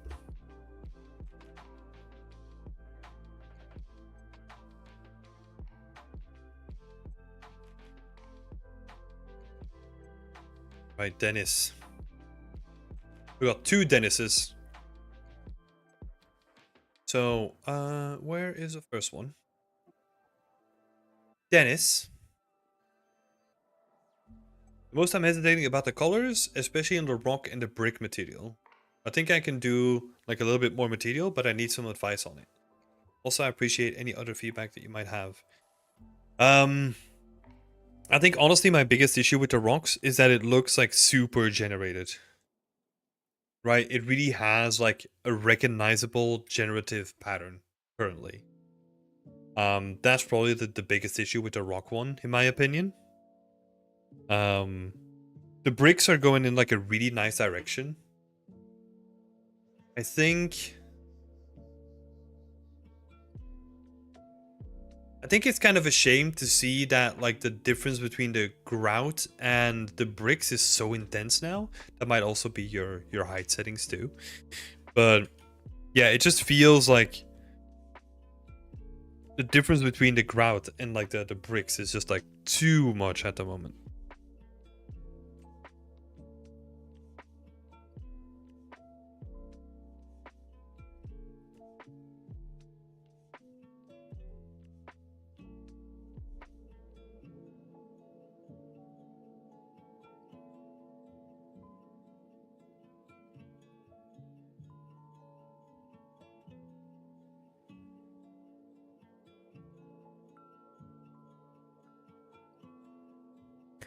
Especially versus the grout versus the brick. Because it just looks like a lot of the bricks are just gonna fall out, right? At a certain point. The bricks themselves look really nice though.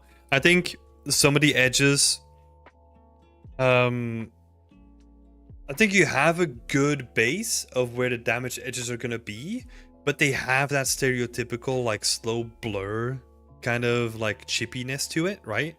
So what I would do is kind of mask out like a lot of the areas even more, so that it basically makes them like unrecognizable.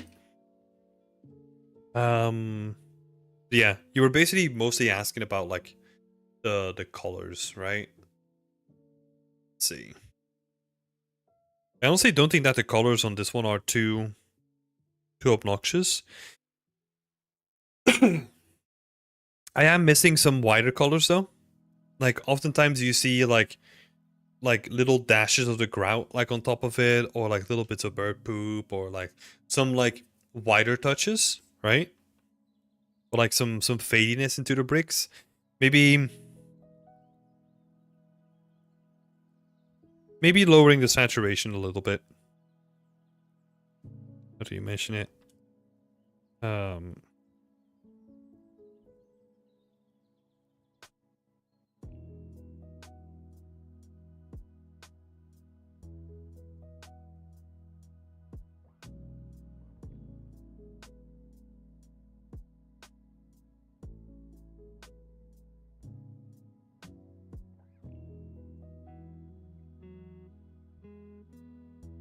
so yeah, that could definitely help.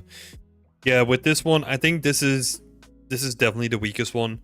I feel like dirt is just like in general really tricky to nail, because again, you need to have like a lot of layers, right? Like a lot of really subtle layers, a lot of like noise control as well. Very specific noise. Yeah, this one, in my opinion, from these three is by far the weakest one. It definitely needs a lot of work.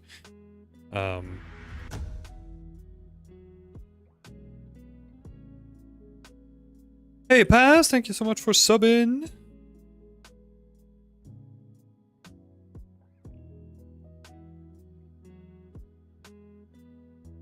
Yeah.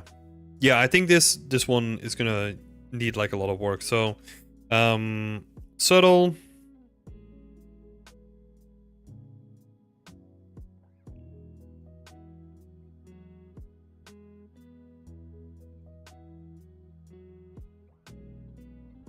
The subtlety in the base, especially, right? Like in the base is missing, where the base.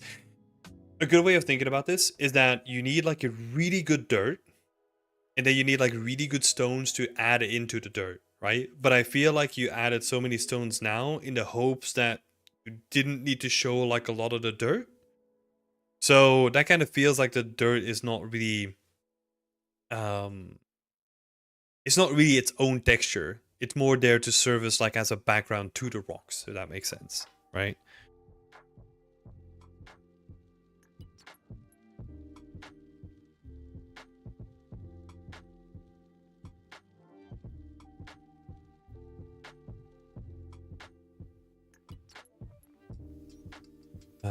And then let's see.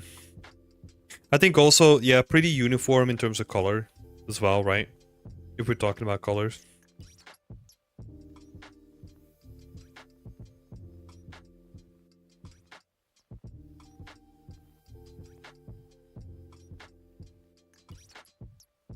Just, yeah, references, right? Use a lot of references. You're going to see a lot of color variation, especially when it comes to the smaller pebbles, and then the bigger ones are probably going to have different colors. It's going to be really interesting to look at, like, actual references for this stuff. So yeah, depending on what kind of ground, right? According to what I'm seeing here is like this is more like very rocky terrain, right? Because the stones have still a lot of sharpness to them, whereas like if you just walk on a path, like they're probably going to be rounded off and all that stuff from like all the people that have traversed there, right? And also sea erosion and all that stuff too. Thank you so much, Fernando, for subscribing. Appreciate it too. And then we have this guy over here.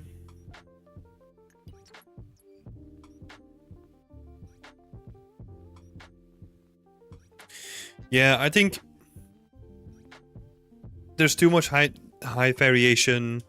And again, like there's not enough layering going on, right? Like you would want to see like people walking on it, like it being cleaned, and then dirt on the tiles, and then someone spilled something, and then like all those layers. Like right now, you just have like the base tiles, some color variation, and then just like some brown stains from something, right? Like pretty basic at this point. Like I would expect to see more. I know that I'm simplifying a lot, right? And I know that you put in a lot of time and work into this as well. But yeah. Also, again, like when it comes to the subtlety of the layers, everything is really straight. Right? Like have a rotation in your tile sampler, have like a rotation. It's like 0.01 or something like that, right? So that we see like a slight offset between like each tile as well. That helps a lot. Yeah, I'm gonna keep it here, Dennis. I'm gonna keep it here.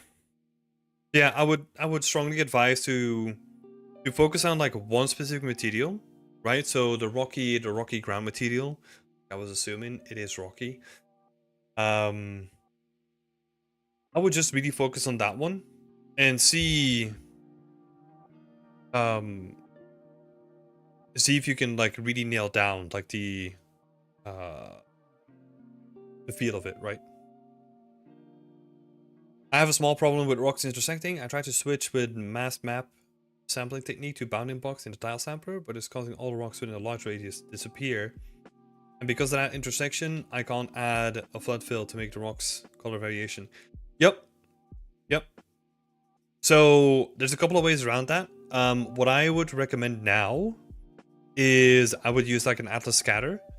How I did it before is using multiple tile samplers, have them all at like a low like sample rate, right? So that I don't have too many rocks.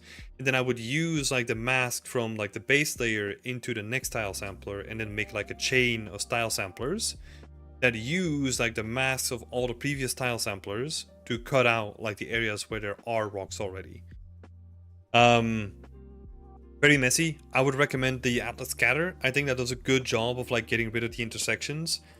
But I don't think in your case it's necessarily like an issue with the intersections themselves. It's just like, well, it is, right, to a certain degree. But I think it's just more about like how you generate the clusters and all that kind of stuff. But look into an Atlas scatter. I think that does a good job. The way that I approach basically all my, well, it's been a while since I've done one, like all my material creation is that I have an atlas for leaves, I have an atlas for rocks, I have an atlas for branches, I have an atlas for this, and then whenever I need to make like a natural looking thing, I just drag in like whichever atlas I need, and then with the Atlas scatter node, I can just scatter them all over the place. It's a really powerful node. And I think that handles collisions way better than just like a normal tile sampler would. But yeah. Oh, also that it has like built-in color variation per instance and all that kind of stuff, so you don't need to then add like a flood fill and all that kind of stuff to it too. So definitely look into like an Atlas scatter node.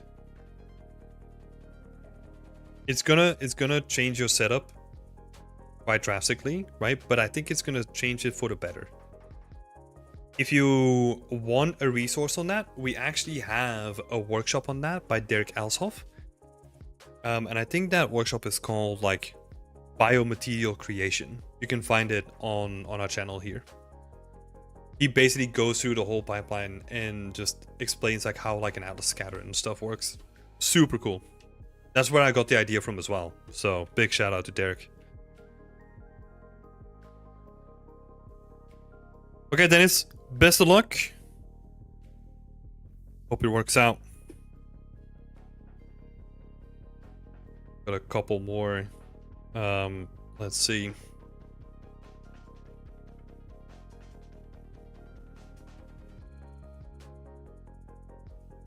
Next on up is Malta. Where are you, Malta? I'll check it. Thank you. No worries. Happy to help. As feedback, not much this week. Haven't had time to make sense of the opacity just yet. General feedback on the trim seat and the plaster. I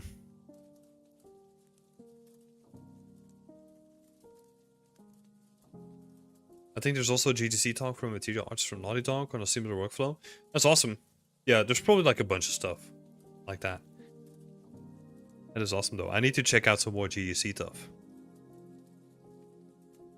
When it comes to the trim sheet, I'm probably not going to have too much to say on this, Malta. It is very, very simple, right? In terms of like, it does the job. I don't even think you would necessarily need like a trim sheet for this. This could have just been like a standard tileable texture, right?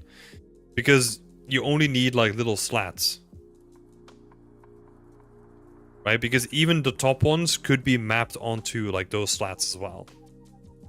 So technically for this stuff, don't necessarily need like a trim sheet. You can get away with just like a tileable as well. Unless you plan to use it on like anything else. But this works just fine, right? There's nothing wrong with this.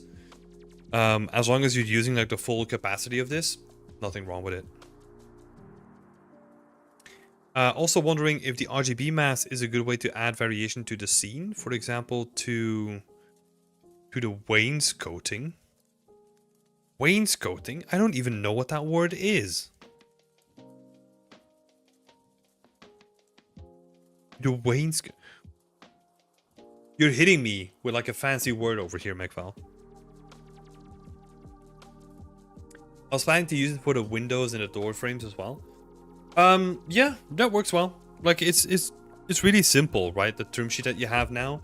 I think if you want to use it for like smaller things, you have to have like smaller bits in there as well.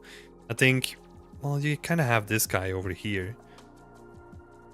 Kind of does the job well. It's gonna look pretty repetitive because you only have that one little thing to do like an entire door frame with, right? So you need to keep that in mind a little bit. But yeah, otherwise it's fine. I learned it, so now I use it. Yeah, but I don't know what you're talking about though. To add more wear and dirt. Yeah, RGB masking is good. If you don't want to get all fancy with the shader setup though, like decals work just fine. Like decals and vertex painting work just fine for stuff that is like fairly basic, right? So you don't need to necessarily go through like the RGB masking approach. You can just use like vertex painting and decals. Just keep it as simple as possible, right?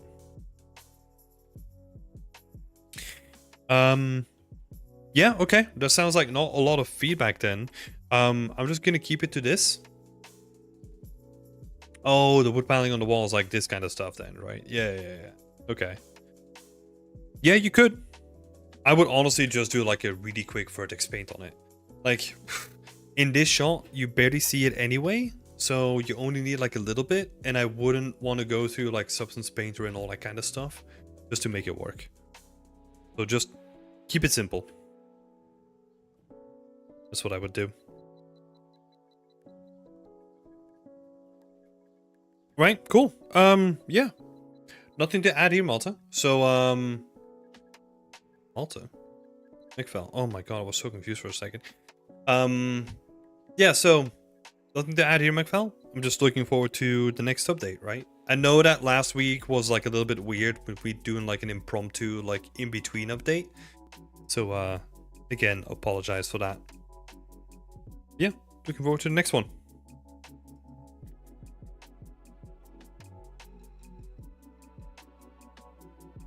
Let's have a look. So, where is Silas?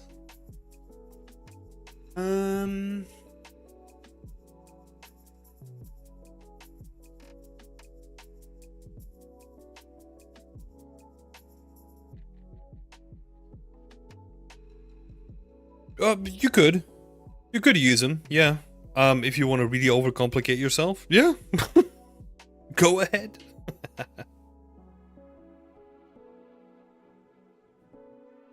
Let's see. There's a whole bunch of text here. Like some feedback regarding the composition, color scheme, and feel the environment as I feel a bit stuck. I don't really feel like you're stuck. It feels like you know what you're doing, right? You have like a very specific color thematic already, honestly. So I don't know what exactly that I can help with, because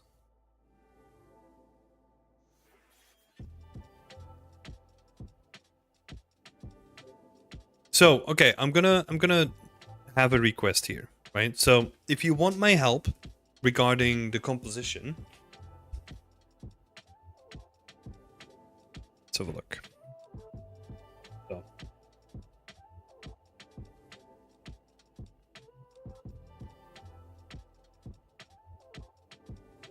So if you want my help with composition, make the next post about like, these are my final shots. These are like the final screenshots.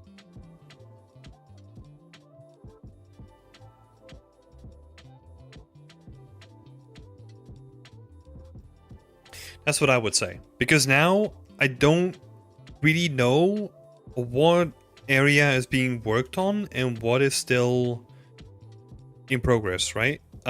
Because you have like a lot of snapshots of like, hey, this is a cool space, and then we have this section here. So I think this is a final, but I'm honestly not sure about like any of the other ones. Maybe this one, but I'm not sure, right? So if you want feedback on the composition, totally fine, right? But have like a separate post where you say like, hey, these are the final shots that I'm thinking. Please give me some feedback on the composition here. Let's see.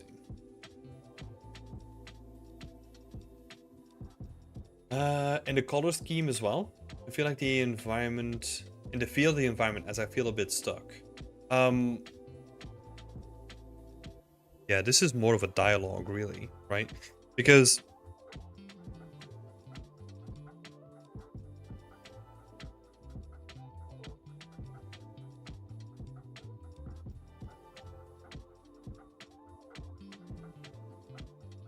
I'm not sure what I can help with here. Like what you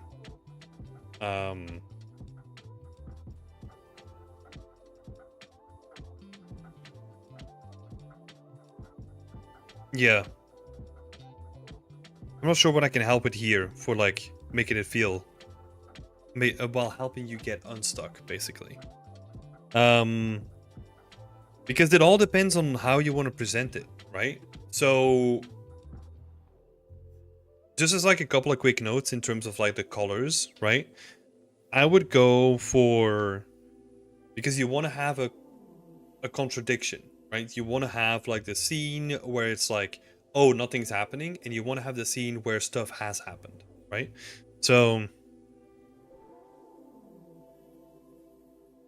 I would define for yourself like how things are gonna look, right? Like bright, vibrant, all that kind of stuff in the daytime. And then in the nighttime, like dark and spooky, all that kind of stuff, right? But this, the reason why I write this down is because this is gonna influence like the post-processing or the colors, right? So these are gonna have like a drastic effect on how the colors are gonna be in your scene, right? So think about like all this setup and think about like the emotions that you want to evoke with that and the colors that are going to go with that too.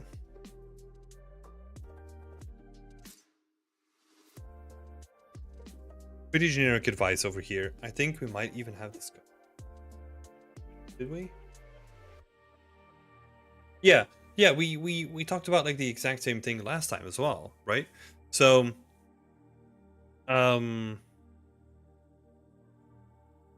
yeah, we had the stare and the glow and all like all that kind of stuff too. I remember.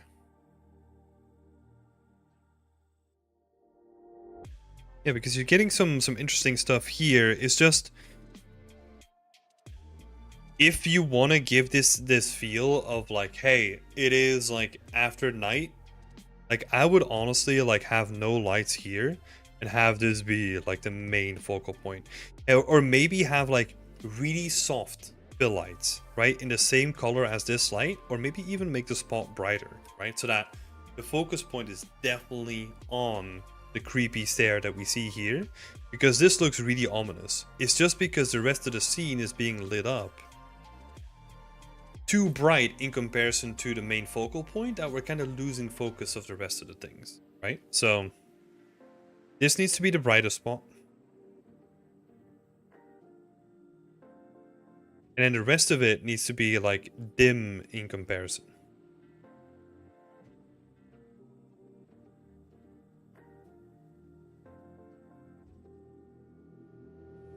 Right. Okay. Let's see. What is the best way to create windows in Unreal? I textured the glass in Substance Painter, but then when I imported it to Unreal, that is a good question, actually. I have no idea because it's been such a long time since I did anything with glass that I'm kind of out of touch when it comes to Unreal Engine 5 and like what shaders to use and all that kind of stuff. So, unfortunately, I can't really help there. But it is 100% possible to have like a transparent material that still has textures and all that kind of stuff on top of it too. Right, so it is definitely possible. I just don't know the specifics of it. So the best that I can do at this point is to just point you to YouTube or the Unreal Engine forums and just find out like threads or resources on there. Let's see.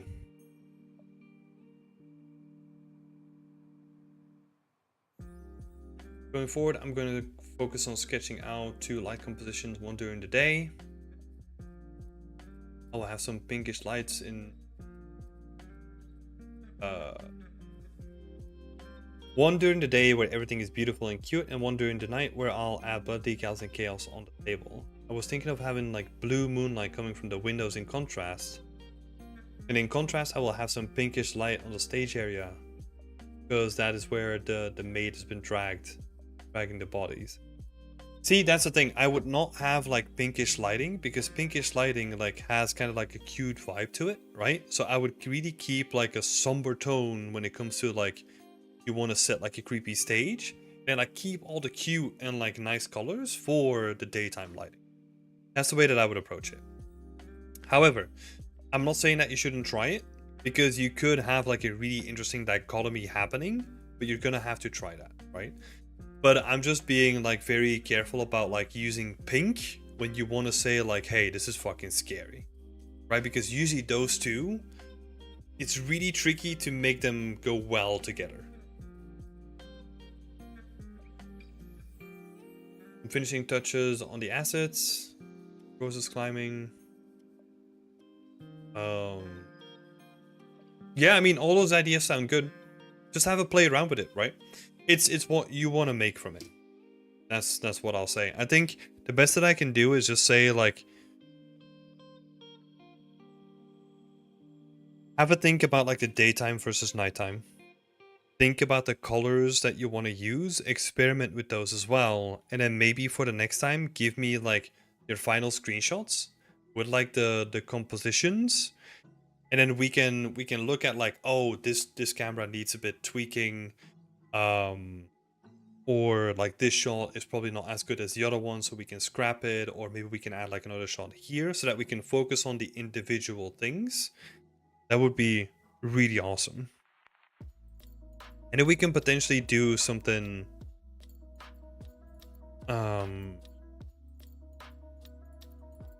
we can do like a comparison as well between the day and night as well, right? So that we have like, let's just pick like one screenshot. For example, this one over here. And then you say, okay, I'm gonna relight it, where it's like night and day, and I'm kind of gonna use that as a benchmark before doing the rest of the scene.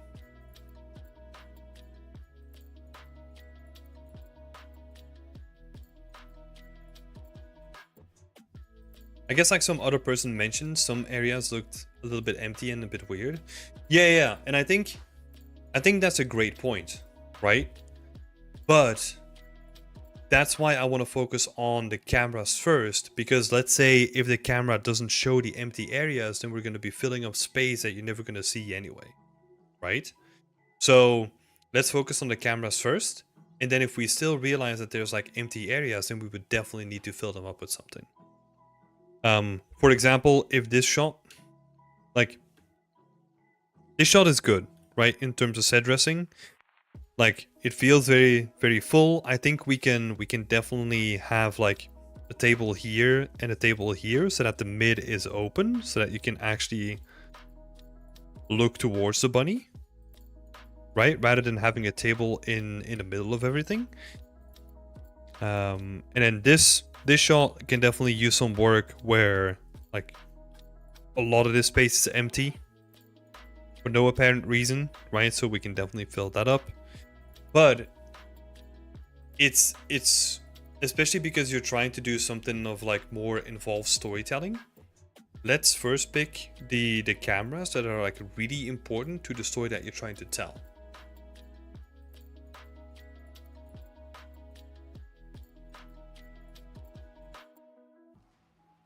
So yeah, like you could honestly have your entire story told by just having this table in the foreground be like where the accident or like the killing or whatever happened, and then it being dragged down here where you kind of see like the bunny over here, right? You could make it a single shot like story if you wanted to.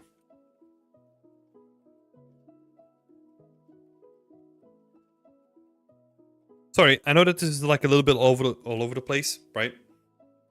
Sometimes it's kind of tricky to know what I should be helping with.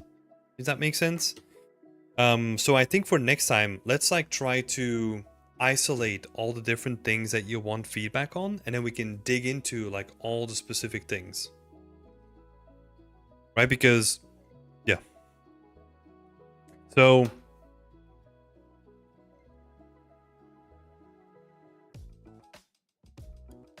for next time, I want to see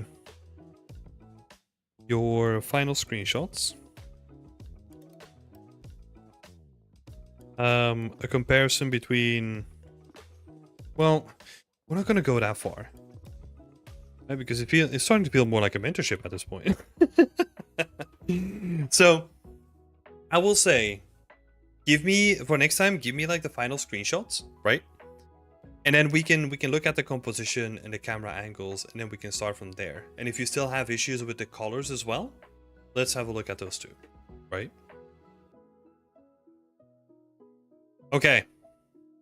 No worries. Happy to help. Sorry for the chaos. The chaos in my brain just spilling out. But I hope it was helpful.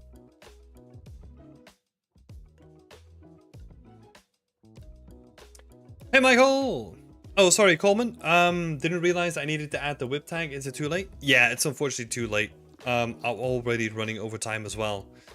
So, sorry about that, buddy. But I did give you, like, feedback in text, right?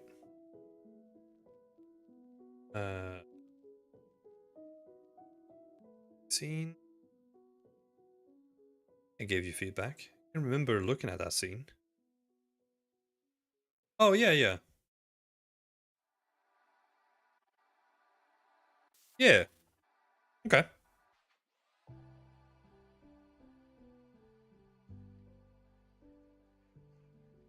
Okay. Dennis, let's have a look. So, we got the Gothic Cloister. Doo-doo-doo-doo.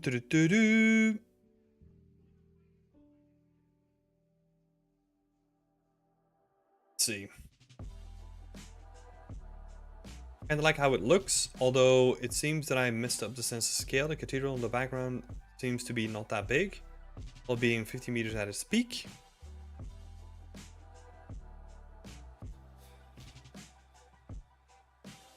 Does daylight block out?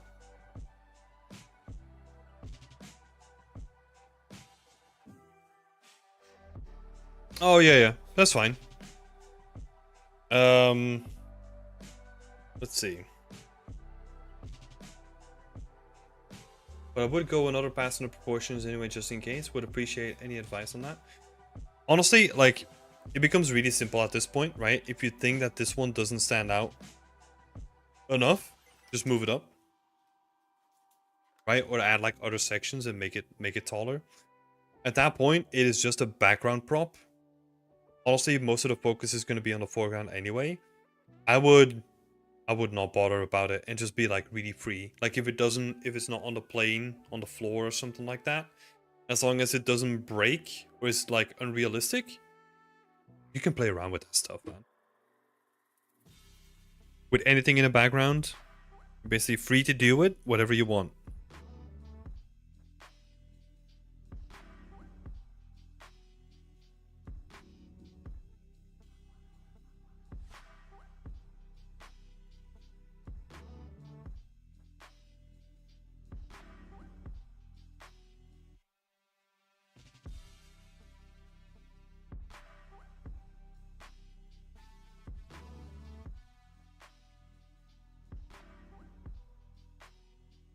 So yeah, you got freedom of movement there.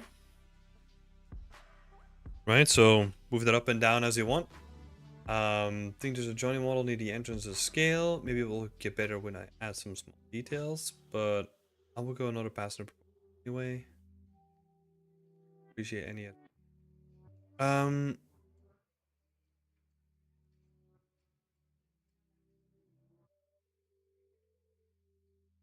Talking about like the wrong. Oh yeah, yeah. I mean, if you think that the proportions are wrong, right? Play around with it. But if it's in the background, like I would focus on the foreground first. Try to get all that stuff done, and then worry about the background. Because honestly, you have the components of having or of making like a new thing in the background, right? By just like bashing stuff together that already exists. I think that's going to be really easy to do. Also, I tried to emulate soft light from the windows by placing point lights outside of them. Is that okay? It can be whatever you want it to be, really. But the way that I would ideally solve this is by doing like an emissive map instead.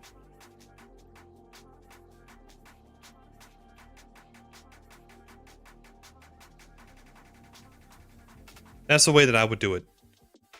Because with lights is going to be really costly, right? And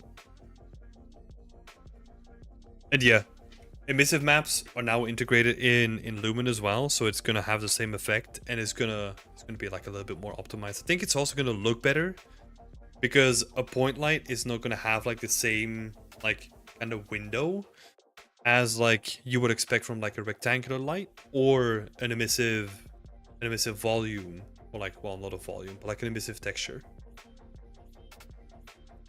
So there's nothing wrong with it, right? You can do it. But the way that I would recommend it is by going through an emissive map instead.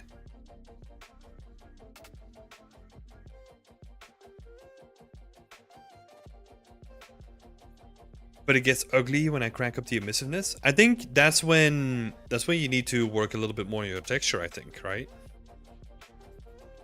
Or look into the settings on Unreal. Because there probably are like where you can boost like the emissive on your texture and like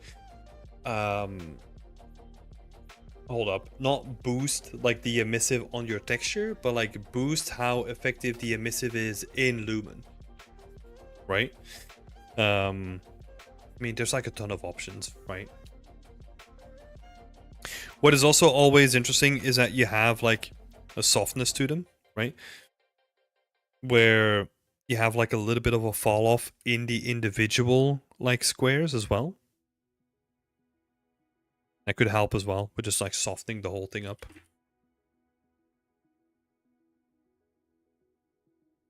But yeah, like if your goal is like, hey, I want like very foggy atmosphere, right? And I can only get that through like point lights.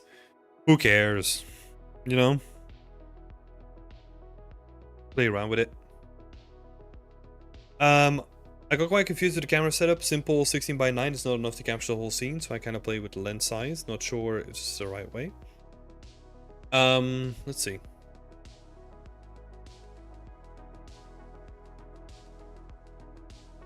So the way that I would do it is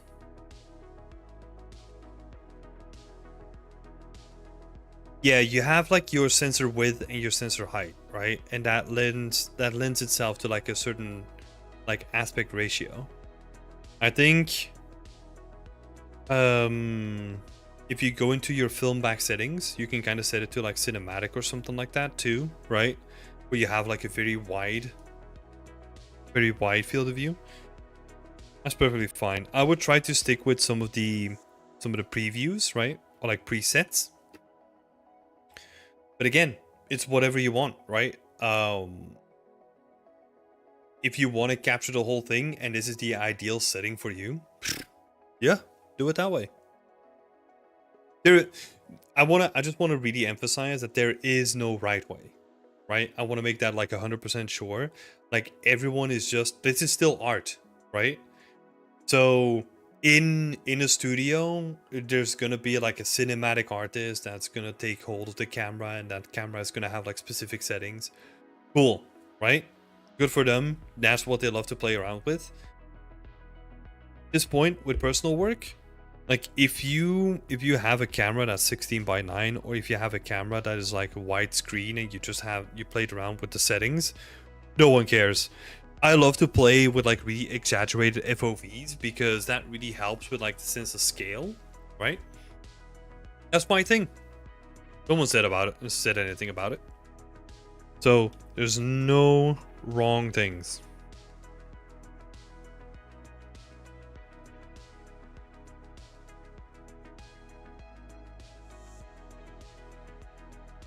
Just want to really emphasize that. When it comes to like very technical workflow kind of things, right? Like baking high to low poly, yeah, there is a way to do it, right? But otherwise, no right or wrong. On the block out, there were extra buildings on the right side. I got rid of them to the work just for now. Oh, okay. Photos on the main corner. Also, any feedbacks on how to make the scene look better in any way is really appreciated. Just keep going. I don't really have like any sort of feedback at this point. Looks like you're iterating at a good pace. You're adding textures to the whole thing too, right? So stuff is getting together.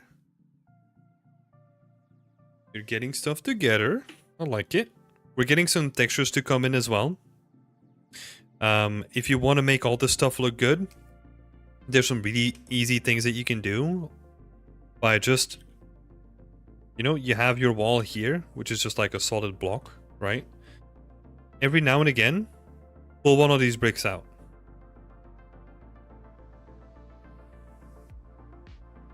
right? And then when it comes to like these spaces, like be really careful with how you map them, because that's going to be really important. But just like every now and again, just like extrude like a little bit of the tileable, right? You don't have to do like any fancy like unique stuff. Just pull the edges out just a little bit.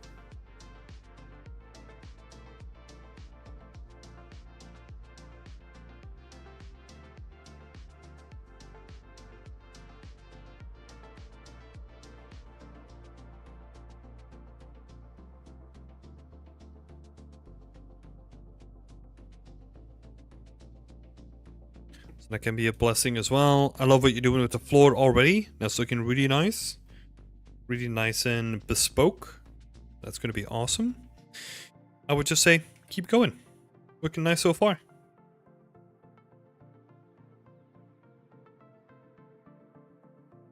Our side is the hardest, it's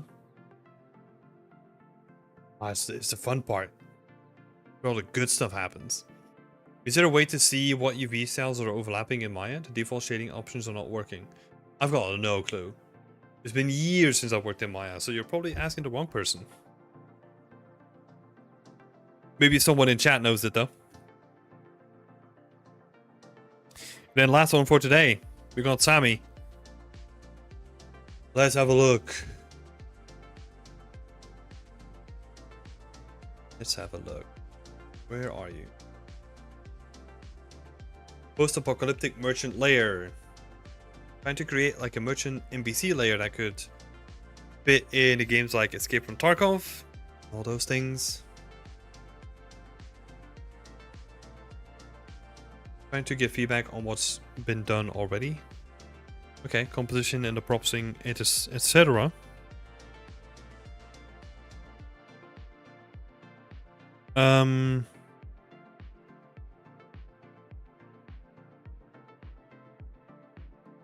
Yeah, thanks for the feedback. I couldn't actually come up with good questions. I know, it's really tricky, right? But yeah, I mean, the better the questions, the better the feedback that I can give, right? So the more specific it gets, like the more specific that I can get to. Because it's really hard for me. I'm trying to condense so much information into like such a short amount of time, right? We had like, what are we? 12 people now. Some people are like really in depth with their questions, right? So it kind of takes like a lot of time. So yeah, I'm trying to find a balance between like speed and explanation, so to say. We're already running quite over time as well. Up to almost 3 hours. That's all fine. It's also, I need to get used to like the new routine as well, right? Like a full day of working and then doing this for like a couple of hours after work as well, while doing all the shenanigans that we have to do. It's gonna be interesting to find a balance. Sammy, let's have a look. First thing is you're trying to do like an NPC layer. In an abandoned harbor. Okay. This is more like a container yard, right? Like a stocking container yard area. I'm not really sure.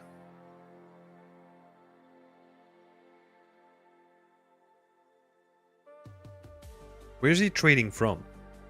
And that's the first question that I have. I'm not really sure what we're looking at, right? That's basically what it comes down to.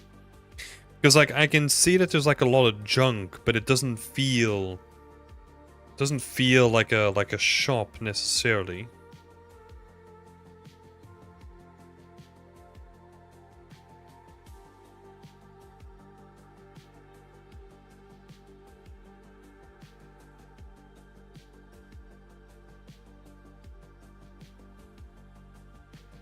Because it just looks like a hoarder kind of situation, right? Just like random junk like thrown on a pile.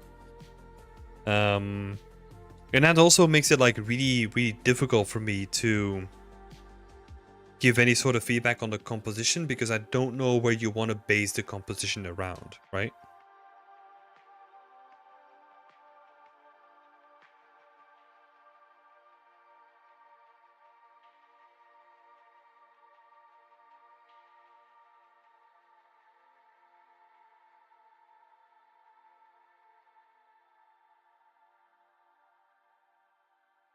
But yeah, the propping is nice.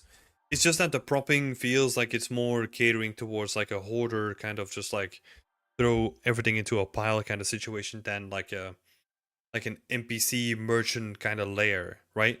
I would expect to see maybe like a pile like this, right? You have like your pile of junk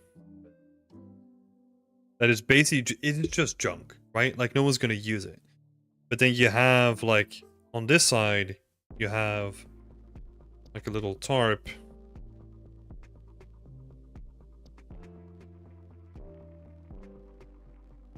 Like a little tarp situation. Hold up.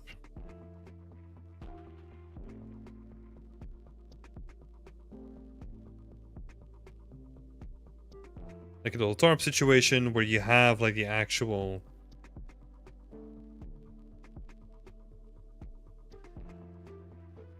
like sale area, right? So you have junk and then you have like sales, basically. With like a bench with like a bunch of goods on it, and then you got like racks behind them with like a bunch of goods on them. Like that kind of stuff, right? Like a clear identity for like the trader itself. Will be a weapons dealer. The cabin behind the player model is his shop. See, I would honestly have like a clearer distinction, right? Like you could kind of build that into the cabin, right? By having like a connection or something like that here, right? So that you could kind of keep it hidden. But let's say like he cut a hole in this container and then he built like a connection between like two different containers. And then like this is like the shop area. It doesn't need a sign necessarily, right? But that it kind of looks like he has like a shop in the back, and then maybe it has like, you know, that protective like fencing around it so that he's like protected against stuff. But then we're creating something to look at, right?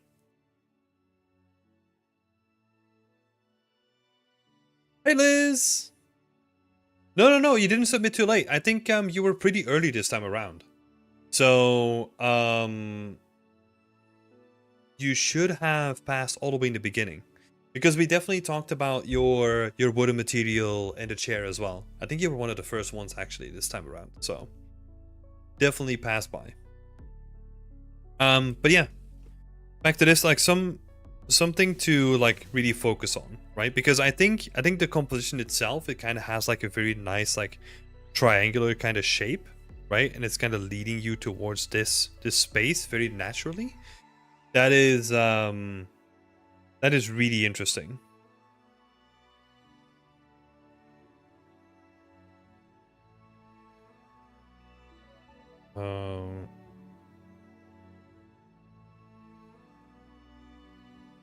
So yeah, just think about that, right? Like, because just the cabin, you could, but then I'm thinking about like, why don't we have like a close up of the cabin, right?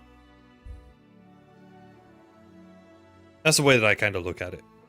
So I'm just gonna leave it here for now. I think I've made my point, but I think you also have like a bunch of ideas from yourself that you want to get across as well, right? So I'm gonna leave it here. I'm just really curious where you're gonna take it, Sammy, because honestly, like during the mentorship that we did together, you did fantastic, right? So I'm just kind of curious to see where you're gonna take it as well. So I'll leave it here for now. If you got any more questions, you can always do like next week or send me a DM. You know where to find me by now. Yeah. Thanks so much for putting up your work.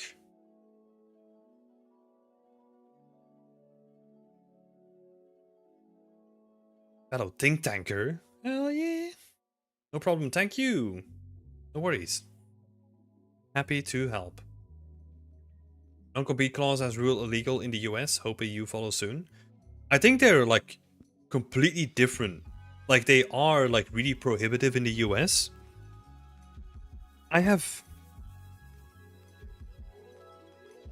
Well, it depends on what they mean, right? I have not looked into this at all myself. Because yeah, whenever I like moved companies, like I could just move straight away. I didn't have to wait like 6 months, or I was unable to work for someone else for like a long period of time. So that was something that was like very typical of the US, right? But I never really experienced in the EU. I guess some companies might do it, but feels very much a US thing to me. I'm not sure if I'm completely missing the ball on that, but yeah, at least that's my experience on it. Okay.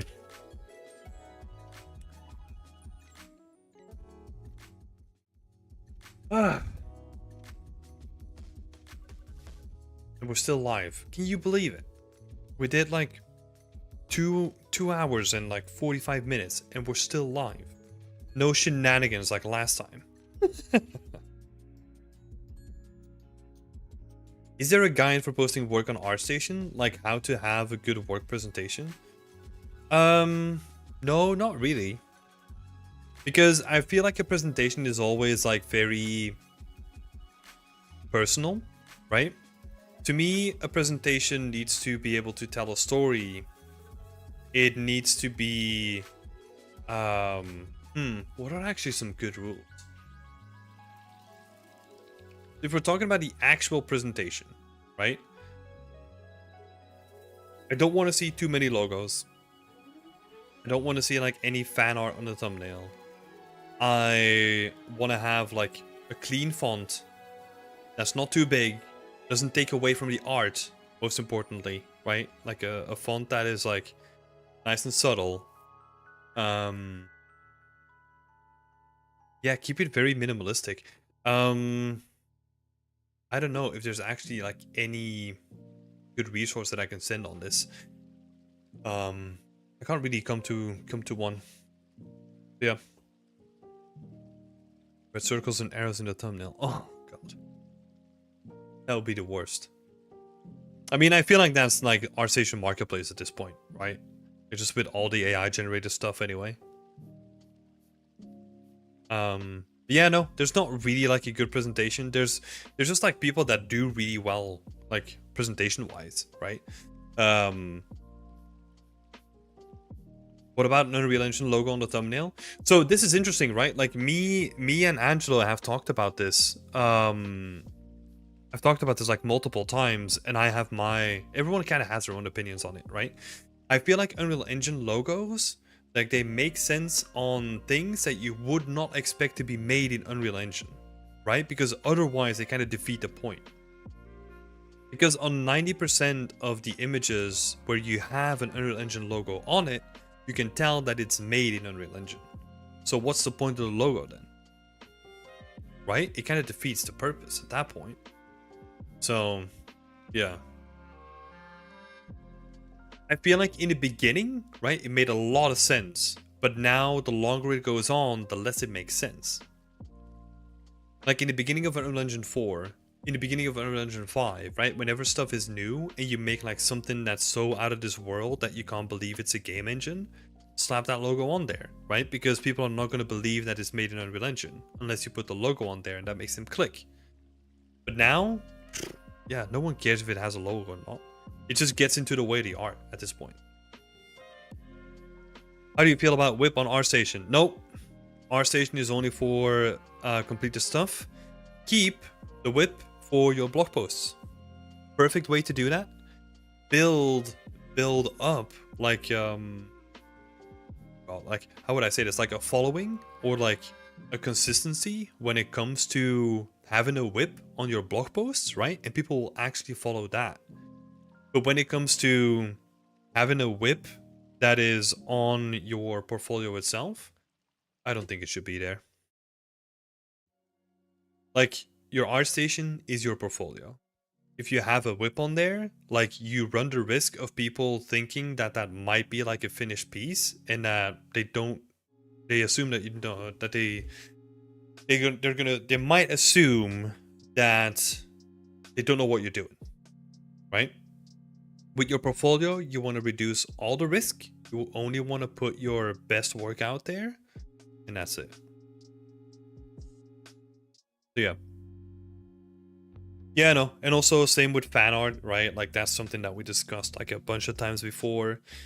I think the risk of it being perceived as deceptive is always bigger than the payout is worth it. Right? Because everyone has seen like game and then fan art in super small. Why are they doing that? Because they want more clicks, right? So people perceive it as, oh, whenever someone else does it, they just want more clicks. Hey Tim, could you check out my hot air balloon later? A quick message to do it. No, not today anymore. Like, my battery is done.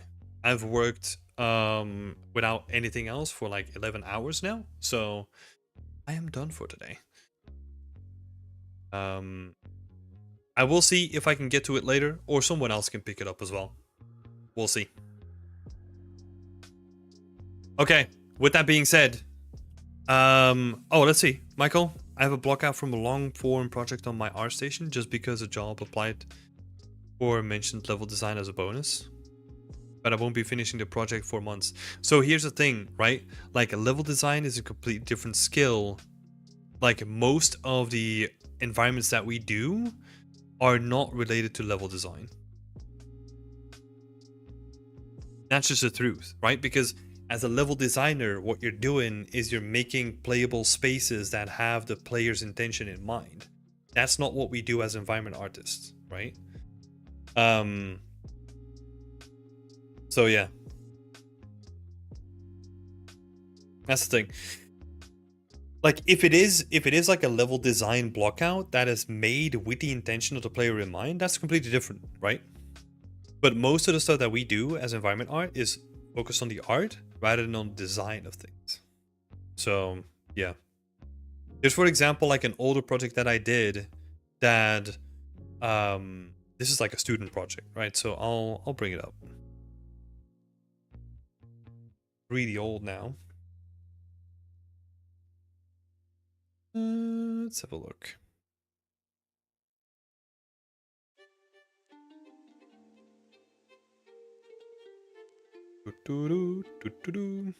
Manage profile. Let's have a look. So let's switch over to this one. It is not that one. Thank you for subbing, Christopher. I think it might be this one. Just here's my screen over here. Oh god, that's like horribly out of scale. Let's see if we can solve that real quick.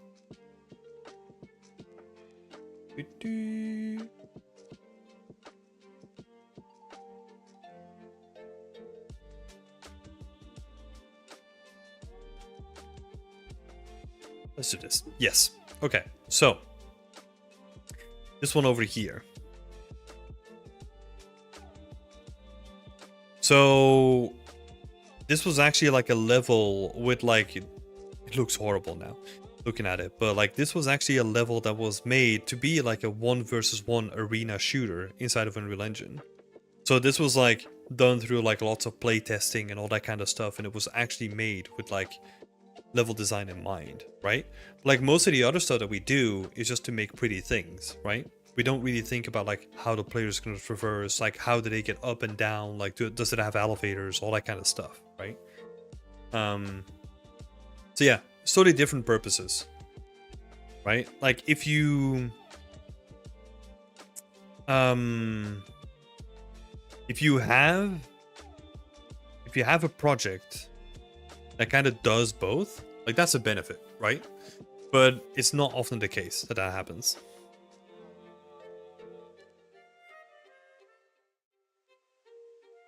Let's see. Did I just close the chat? Ah. Oh no, there we are.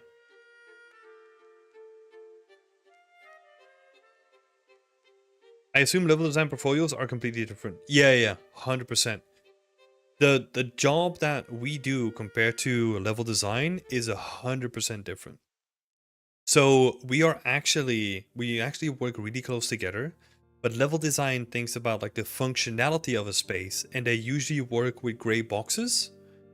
And then we come in and we dress up those boxes without changing the actual positioning of those boxes, right? Because you have to think about it. They designed the space with the players in mind and the gameplay, you know, and like cover and like that you have like spaces to hide and all that kind of stuff. So we can't actually change like where the gray box is, but we just have to make it pretty, right?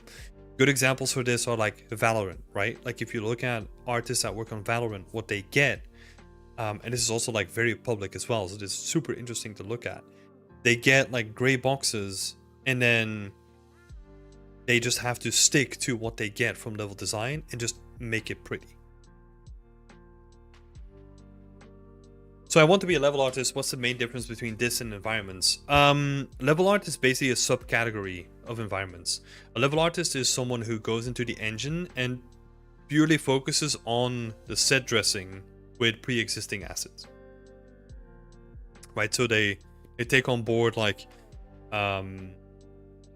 in the case of Far Cry, I was technically a level artist, right? And what my purpose is I was building locations according to the narrative design, which is like the storytelling, right? That's set up by the writers, and according to like the level design as well. So we would have like blockouts that we would work on and iterate on together.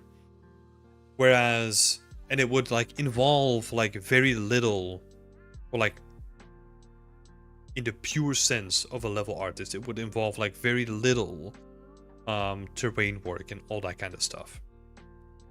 Whereas like an environment artist would actually, again, it's like a big category, right? So they would work more on the actual creation of the levels and like the actual terrain and the foliage and the assets and all that kind of stuff. But this, you're gonna find this out like as soon as you join the industry, like all these terms, they get really fuzzy. Because I was a senior environment / prop artist when I was at Ubisoft, but the actual responsibilities that I had was basically all the stuff that I said before: terrain sculpting, making locations, generating biomes, doing a couple of assets, outsource management, like all that stuff. So it gets like really fuzzy. All right, but thanks for the questions. I need to head on out now because it's getting pretty late. And I need to do sleepy time. So, I will see you all next week. I will... Let me see. I will post all the posts. Like all the images and all that stuff. I will probably have to do that tomorrow then. So, tomorrow... Oh, let's see.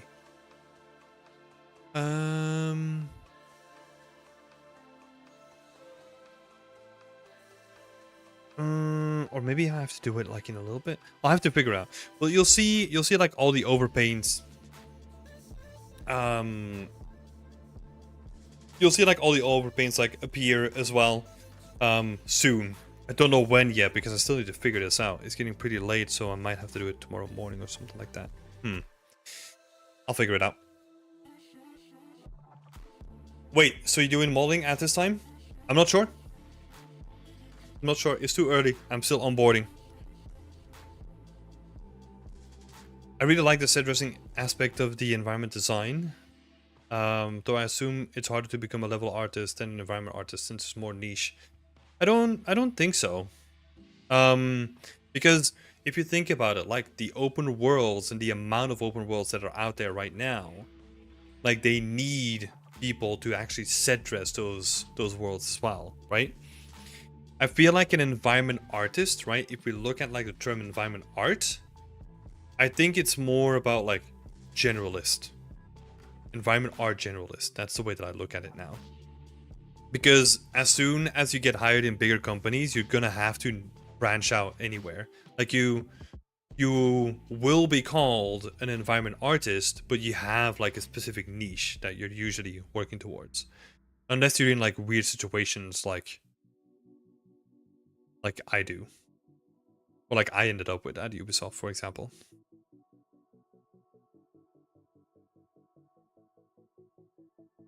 Give me a good idea for a level artist, like a portfolio site, like read your favorite book and create a scene. Yeah. Yeah. Tons of cool stuff that you could do. Okay, that being said, I'm out, guys. Have a good evening, and yeah, I'll see you soon. Bye bye. I can actually find the damn